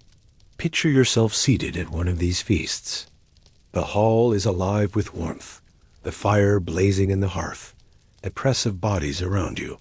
Laughter rises as a minstrel sings, and the table before you is crowded with dishes. After some time, you rise discreetly, making your way toward a narrow doorway at the edge of the hall. Beyond it lies a small chamber, cold and drafty, with a wooden bench above a shaft. A candle flickers, casting shadows across rough stone. You finish quickly, step back into the corridor, and return to the hall, where the music and laughter continue as if nothing has happened. The transition is seamless, the two worlds, public celebration and private necessity, existing side by side. For the servants, this rhythm was endless. Each feast left behind not only scraps of food and spilled drink, but also fuller garderobes and pots. By dawn, while nobles still slept, workers carried waste away, scrubbed the benches, and scattered fresh herbs once more. Their labor ensured that by the next evening, the hall could again be filled with guests. The cycle of feasting and relieving repeated without interruption. The presence of toilets so near to the seat of power and ceremony reminds us that even in the most elevated spaces, the ordinary persisted. Kings, knights, and courtiers sat at the same tables, drank from the same cups, and excused themselves for the same reasons as anyone else. The great hall was grand, but it was also practical. It embraced both the splendor of celebration and the necessities of the human body. As you breathe more slowly now, imagine the hall quiet after the feast. The tables are cleared, the fires burn low, and the smell of food lingers faintly in the air. The garderobe nearby has been emptied, its herbs refreshed, its benches cleaned. The space feels timeless, still echoing with laughter, still holding the warmth of company, yet now at rest. The great hall, with all its grandeur, carries within it this hidden closeness, the mingling of feasting and relief, the balance of ceremony and necessity. And so, the bathrooms of the great halls remind us that life in a castle was not divided neatly between the noble and the ordinary. Both existed side by side, even in the same chamber. The grandest feast could not escape the simplest call of nature, and the great hall itself bore witness to this truth. In the next chapter, we will leave the castle briefly, following nobles and their households as they traveled, and discover what happened when they needed to go to the bathroom far from the safety and convenience of their stone walls. Life in a medieval castle was bound by stone walls, but few noble families remained within them year-round. Lords and ladies traveled often, whether to attend courts, oversee distant lands, visit allies, or join in hunts and pilgrimages. Their journeys might last days, weeks, even months, carrying them across forests, rivers, and villages. Travel in the Middle Ages was slow, often uncomfortable, and always uncertain. Yet even on the road, the body's demands did not pause. To go to the bathroom while traveling was a challenge faced daily, reminding nobles and servants alike that no journey could ever escape the simplest needs. Imagine a long procession leaving a castle gate at dawn. Horses stamp their hooves, carts creak under loads of baggage, servants hurry to keep pace with the mounted riders. The lord and lady ride near the center, their cloaks drawn against the morning chill. The road stretches before them, rutted with mud, shaded by trees, sometimes narrowing to little more than a track. As the company moves slowly forward, the question of where and when to stop for relief is never far from anyone's mind. For nobles, chamber pots traveled with them, carried in carts or saddlebags. These pots, finer than those of peasants, were made of pewter or glazed ceramic, polished and sturdy enough to withstand the journey. When the need arose, a noble might retreat behind a screen set up by attendants, or into a tent if the party had paused for rest. Servants, trained to discretion, provided water and cloths afterward, disposing of the contents quietly in a ditch or hedgerow. The ritual was simple, but it preserved a measure of privacy and dignity for those of high rank. For servants and soldiers on the road, the process was far less refined. Relief was sought in the open air, behind bushes, at the edge of a field, or along the roadside. The company moved at the pace of horses and carts, and pauses were frequent enough for people to slip away briefly. Privacy was rare, modesty less expected. A group of squires or soldiers might relieve themselves side by side, speaking softly, their breath rising in the chill air. What mattered most was speed, for the caravan never lingered long. At night, when camps were made, bathroom arrangements became more organized. A noble household on the road erected tents, with smaller spaces set aside for toileting. Chamber pots were used within these enclosures, collected and emptied by attendants before dawn. Servants and soldiers dug shallow pits beyond the campfires, using them communally and covering them with soil afterward. These latrines were simple, sometimes marked by sticks or cloths to show their location. In the morning, the pits might be filled in, leaving little trace of the camp's presence. The challenges of weather added to the discomfort. In summer, the heat made odors sharper, flies gathering quickly around waste left in the open. In winter, the cold made every trip outside the tent an ordeal, the ground frozen, the air biting. Rain turned roads and fields into mud, soaking through shoes and clothing, while snow brought silence, but also hardship. In every season, the act of relieving oneself was shaped by the elements, as much a test of endurance as the travel itself. Hunting expeditions brought their own rhythms. Nobles rode deep into forests, chasing deer or boar, surrounded by attendants and dogs. The excitement of the hunt, the sound of horns, and the crash of hooves through underbrush carried the day, but eventually someone slipped aside to find privacy among the trees. In such moments, the grandeur of the hunt fell away, and the noble became as ordinary as the servant, crouching in the woods, exposed to the same chill and insects. When the party regrouped, nothing was spoken of it, for everyone understood the necessity. Pilgrimages and longer journeys magnified these challenges. Roads between towns could stretch for miles without shelter, and inns were few and often crowded. Travelers relieved themselves wherever they could, along the roadside or in fields, sometimes in the company of strangers making the same journey. Even nobles, accustomed to privacy in their castles, had to accept humbler circumstances on the road. Chamber pots provided some comfort, but they were not always practical in constant motion. To travel was to yield to the land, to accept its limitations and its rhythms. The social divide persisted even here. Nobles traveled with attendants to shield them, to hold cloaks as screens, to carry pots discreetly to ditches. Servants had no such luxuries. They relieved themselves quickly, without ceremony, returning to their duties without pause. Yet in these moments, the distance between ranks grew thin. The body demanded the same from all, regardless of wealth or birth. The difference lay only in who had a curtain drawn and who did not. Archaeologists sometimes find traces of these journeys. shallow pits filled long ago, or the remains of campsites where latrines were dug. They tell us that the bathroom habits of the road were as much a part of medieval life as castles or courts. For while chronicles recorded the battles and councils of kings, the earth itself preserved the humbler story of where travelers paused to relieve themselves on long, weary roads. Imagine now a camp at night, set beside a quiet stream. The fires burn low, casting circles of light where men and women gather for warmth. Beyond the edge of the camp, in the darkness, shallow pits mark the place where servants and soldiers go in silence. Closer to the tents, a servant carries a chamber pot discreetly away, its contents poured into the earth, a vessel rinsed and set aside. Above, the stars shine as they have for centuries, indifferent to the small, constant rhythms of human life below.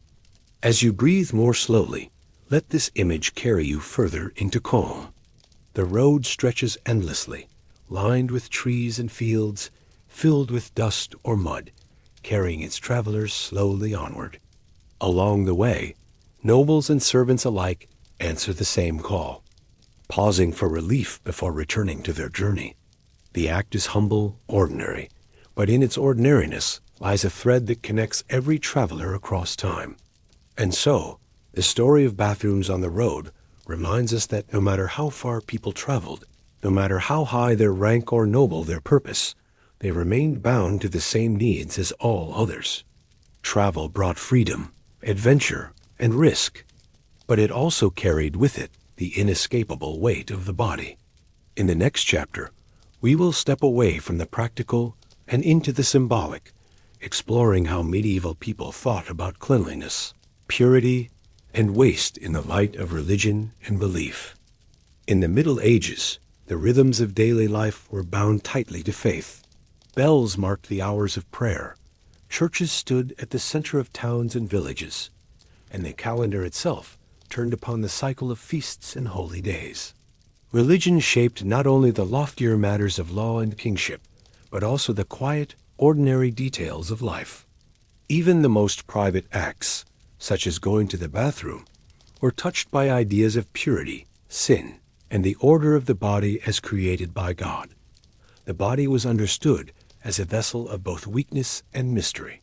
Medieval physicians spoke of the four humors, blood, phlegm, yellow bile, and black bile, whose balance determined health and character. Waste, in this understanding, was the natural shedding of excess, a way for the body to restore its harmony. To relieve oneself was not merely a physical necessity. It was part of the divine order, a reminder that the body, like the world, was built on balance. When too much built up within, illness followed, a sign that the humors were no longer aligned. For ordinary people, these ideas blended with religious teaching. The shedding of waste was often linked symbolically to the shedding of sin, the purging of impurity. Monastic writers spoke of the body as imperfect, prone to weakness, yet redeemed through discipline. To eat too much, to drink too heavily, and to fill the body beyond need was seen as gluttony, one of the 7 deadly sins. And so, the act of relieving oneself after such indulgence carried moral overtones. It was the physical echo of a spiritual failing, proof that excess brought discomfort and disorder. Monks and nuns lived with this awareness most closely. Monastic communities were careful in their organization of latrines, often building long rows of privies connected to running water. To them, waste was not only a nuisance, but also a subject of discipline. Rules governed when and how monks could go, often in silence, often in groups, always with modesty. The body was not denied, but its needs were folded into the rhythm of prayer, work, and humility. Cleanliness in such communities was tied to purity of soul. The sweeping of latrines, the carrying of water, the emptying of pits, these tasks were not only chores, but acts of obedience. Religion also colored how people thought of smells and filth. Bad odors were seen as signs of corruption, of sin, of spiritual as well as physical decay. To sweeten the air with incense, was not merely to mask an unpleasant smell, but to drive away evil itself. The smoke of frankincense rising in a chapel was a visible, fragrant contrast to the foul airs of garderobes and cesspits. In the symbolic language of the time, good scents belonged to holiness, while bad smells revealed the presence of sign and disease. Yet the church also reminded people of humility. No matter how great one's power, no matter how fine one's clothing, every person was bound to the same bodily functions. Priests preached that even kings must bow to the call of nature, that no crown could spare a man from the realities of flesh. In this way, the bathroom became, however quietly, a symbol of equality before God. All were created in the same image, and all were subject to the same necessities. Medieval literature sometimes reflected this symbolism with humor or satire. Writers poked fun at gluttons who ate too much and suffered the consequences. Poems and stories drew parallels between bodily waste and spiritual corruption, reminding readers that indulgence led to both physical and moral discomfort. To laugh at such images was to acknowledge the truth of them, that the body, however noble, was fragile and messy, never fully removed from the earth it came from. At the same time, people sought rituals of cleansing, washing before meals, washing after relieving oneself, sprinkling herbs and water. These were not only hygienic, but spiritual gestures. To clean the body was to symbolically cleanse the soul. Pilgrims on the road stopped at streams to wash before entering holy shrines, seeing in the act a renewal of purity. Within castles, nobles rinsed their hands with scented water, a small echo of the same desire to feel cleansed inside and out. The symbolism reached even into death. When bodies were prepared for burial, they were washed carefully, an act of purification before meeting God. Waste and filth were left behind with life, while the soul was imagined as rising clean and light. The bathroom, then, was not simply a practical space. It was woven into the way people thought about mortality and redemption.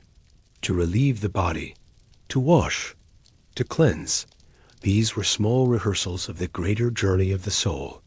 Imagine yourself walking into a chapel within a castle, its air heavy with incense, candles glowing faintly against carved stone. The fragrance is sweet, rising into the rafters, while outside, beyond thick walls, the garderobes carry the sharper sense of waste into the moat. The contrast is striking, yet to those who lived in that world, it was natural. Holiness and filth existed side by side, each reminding people of their dual nature, of the body that bound them to the earth and the spirit that lifted them toward heaven. As you breathe more deeply now, let yourself feel the rhythm of these beliefs. The body releases what it does not need, restoring its balance. The soul, too, seeks balance, shedding sins through confession, prayer, and discipline. In this way, the bathroom was not merely a place of necessity, but also a quiet reminder of spiritual truths. Even the humblest act could carry meaning, binding people to the order of creation as they understood it. And so, the religious and symbolic views of waste remind us that medieval people lived in a world where nothing was without meaning. The odors of garderobes, the washing of hands, the rituals of cleanliness, all were woven into a fabric of belief that joined body and soul. To relieve oneself was to acknowledge both weakness and order, both impurity and renewal. As the castle settles into silence, let this thought guide you deeper into rest, that in the Middle Ages, even the bathroom was not free from symbolism. It stood as a place where necessity and belief touched, where the body's rhythms echoed the soul's journey. In the next chapter, we will leave behind ideas and symbolism, and turn instead to the evidence left for us today, the traces of garderobes and cesspits that archaeologists uncover, and the stories they tell about medieval life. Centuries have passed since the last noble or servant walked the corridors of many medieval castles, yet their presence lingers in the stones, in the earth, and in the forgotten corners of ruins. While great halls crumble and towers fall silent, Some of the most enduring traces are those left in the humblest of places. The garderobes, the cesspits, and the layers of soil where waste once collected. To the archaeologist, these are not merely remnants of filth, but archives of life. They are books written in earth and stone, filled with the details of what people ate, what they wore, how they lived, and even how they suffered. When excavations uncover a ruined castle, the garderobes are often among the most identifiable features.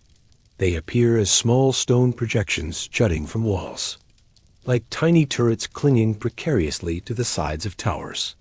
In other cases, they are narrow vertical shafts running downward through thick masonry, ending in pits that have long since filled with earth.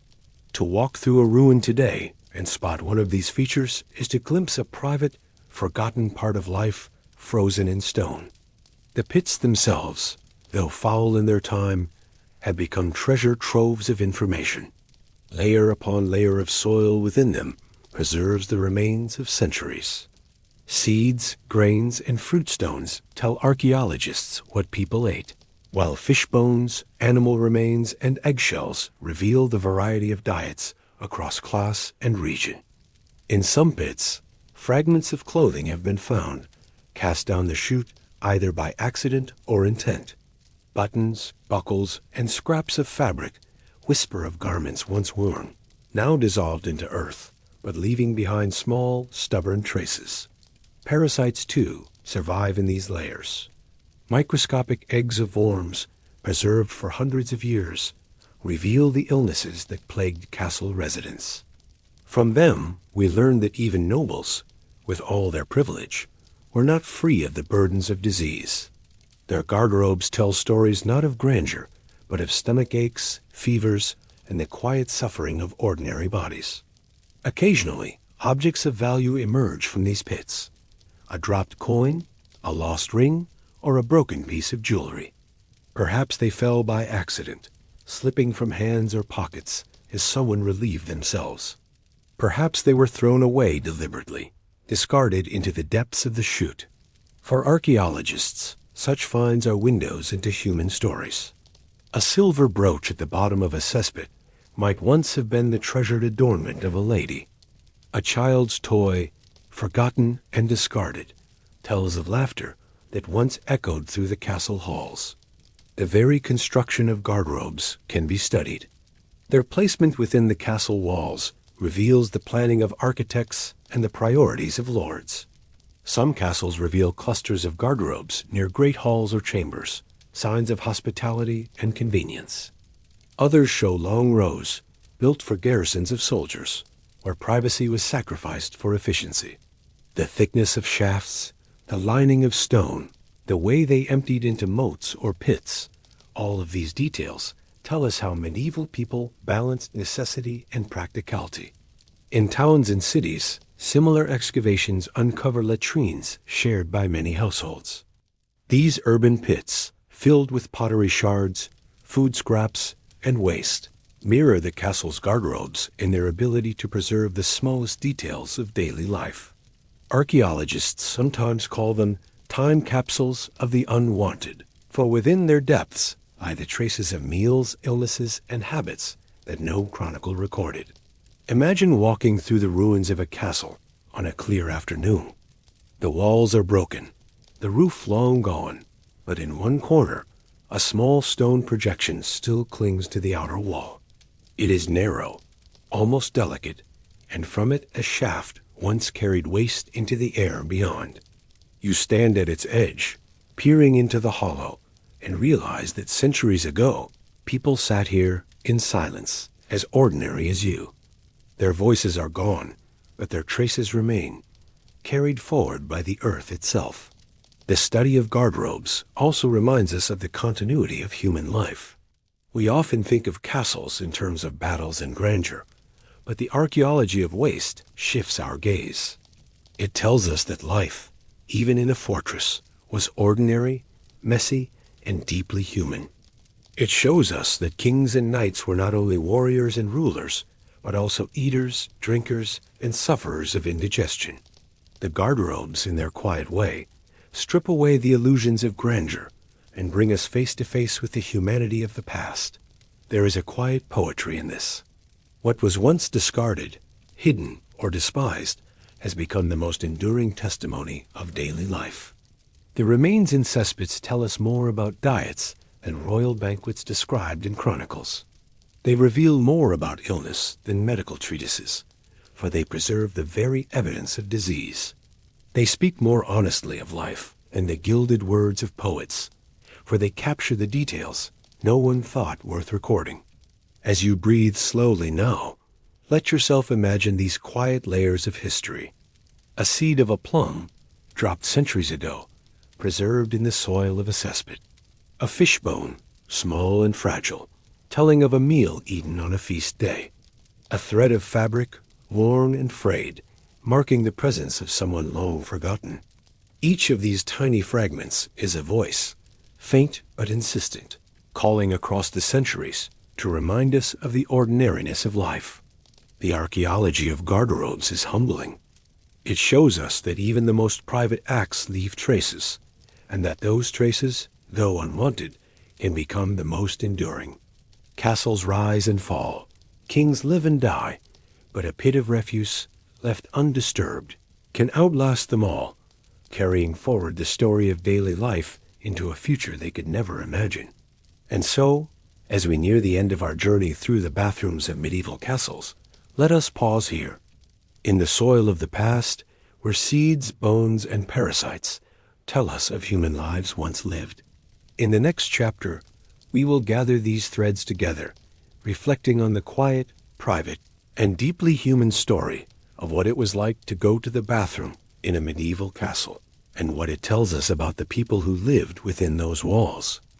The walls of a medieval castle still rise, weathered but enduring, across the landscapes of Europe. Some stand tall, their towers piercing the sky, while others lie in ruins, their stones scattered like memories across the earth. To visitors, they seem timeless, reminders of battles, lords, and legends. Yet behind the banners, the feasts, and the clashing of swords, the castles held other stories, quieter, humbler, and no less important. They were stories of ordinary life, and among them, none was more human than the simple act of going to the bathroom. From the first moment we stepped into the darkened corridors of a fortress at night, we discovered that these great stone buildings were not only places of grandeur, but also homes filled with people. Nobles reclined in private garderobes, their chambers warmed with braziers, their pots polished and discreet. Servants shared crowded latrines, emptied chamber pots, and shoveled cesspits, bearing burdens no one celebrated, but everyone depended upon. Soldiers used wall toilets during long watches, the wind rushing in as they sat above the moat. Children scurried to pots in dormitories, while travelers paused along muddy roads with little more than a hedge for privacy.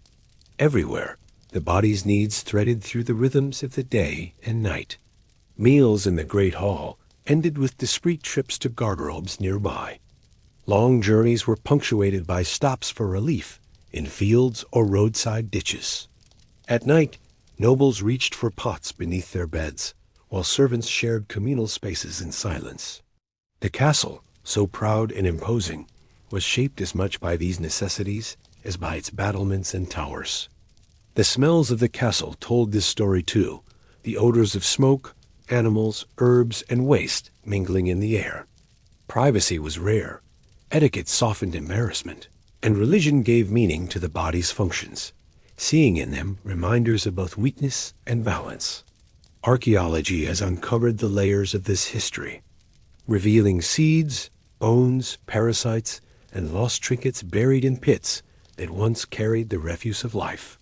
Through them, we see not only what nobles ate and what illnesses they endured, but also the humanness they shared with the lowest servant and the poorest villager. And so, when we reflect upon the question of what going to the bathroom was like in a medieval castle, we find that it was both ordinary and extraordinary. Ordinary because it was the same act we know today, repeated day after day by every person who lived. Extraordinary because it shaped architecture, labor, etiquette, health, and even belief. It was a necessity that cut across rank and wealth, reminding everyone, from kings to kitchen boys, that they were bound by the same rhythms of the body.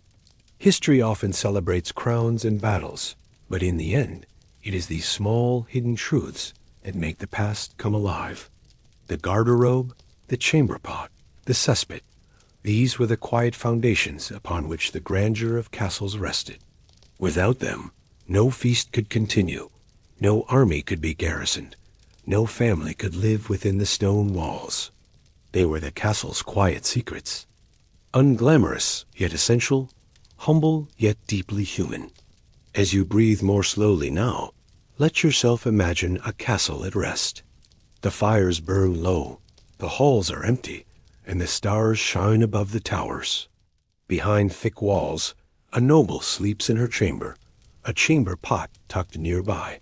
In a dormitory, servants lie beneath rough blankets, a wooden pot resting in the corner. Along the battlements, a soldier keeps his watch, pausing in a wall garderobe before returning to his post. Below, the moat ripples faintly, carrying with it the traces of countless lives. The castle is quiet, but within its silence lies the memory of all who lived, and all who shared in the simplest rhythms of existence. And with that, our journey through this hidden side of castle life comes gently to an end. If you've found comfort in this slow walk through history, I invite you to subscribe to History for Sleep. It helps us bring more of these calming journeys to you, weaving stories of the past that ease the mind and guide you toward rest. I'd also love to hear from you. What parts of history do you most want to explore as you drift off to sleep?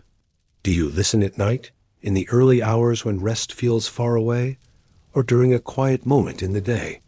Share your thoughts in the comments. They help shape where our stories wander next.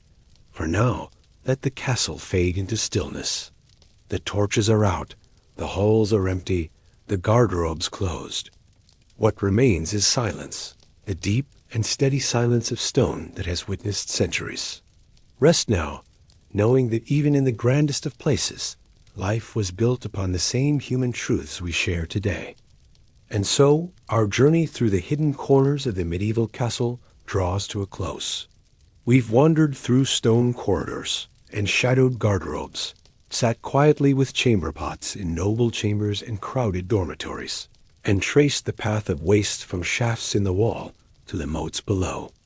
Along the way, we discovered not only the practical designs of castles, but also the rhythms of daily life, the burdens of servants, the etiquette of nobles, and the quiet truths that bound everyone together. If you've enjoyed this slow journey through history, I invite you once again to subscribe to History for Sleep. Your support helps. You share more of these calming explorations of the past. And I'd love to hear from you. What corners of history would you like us to explore next?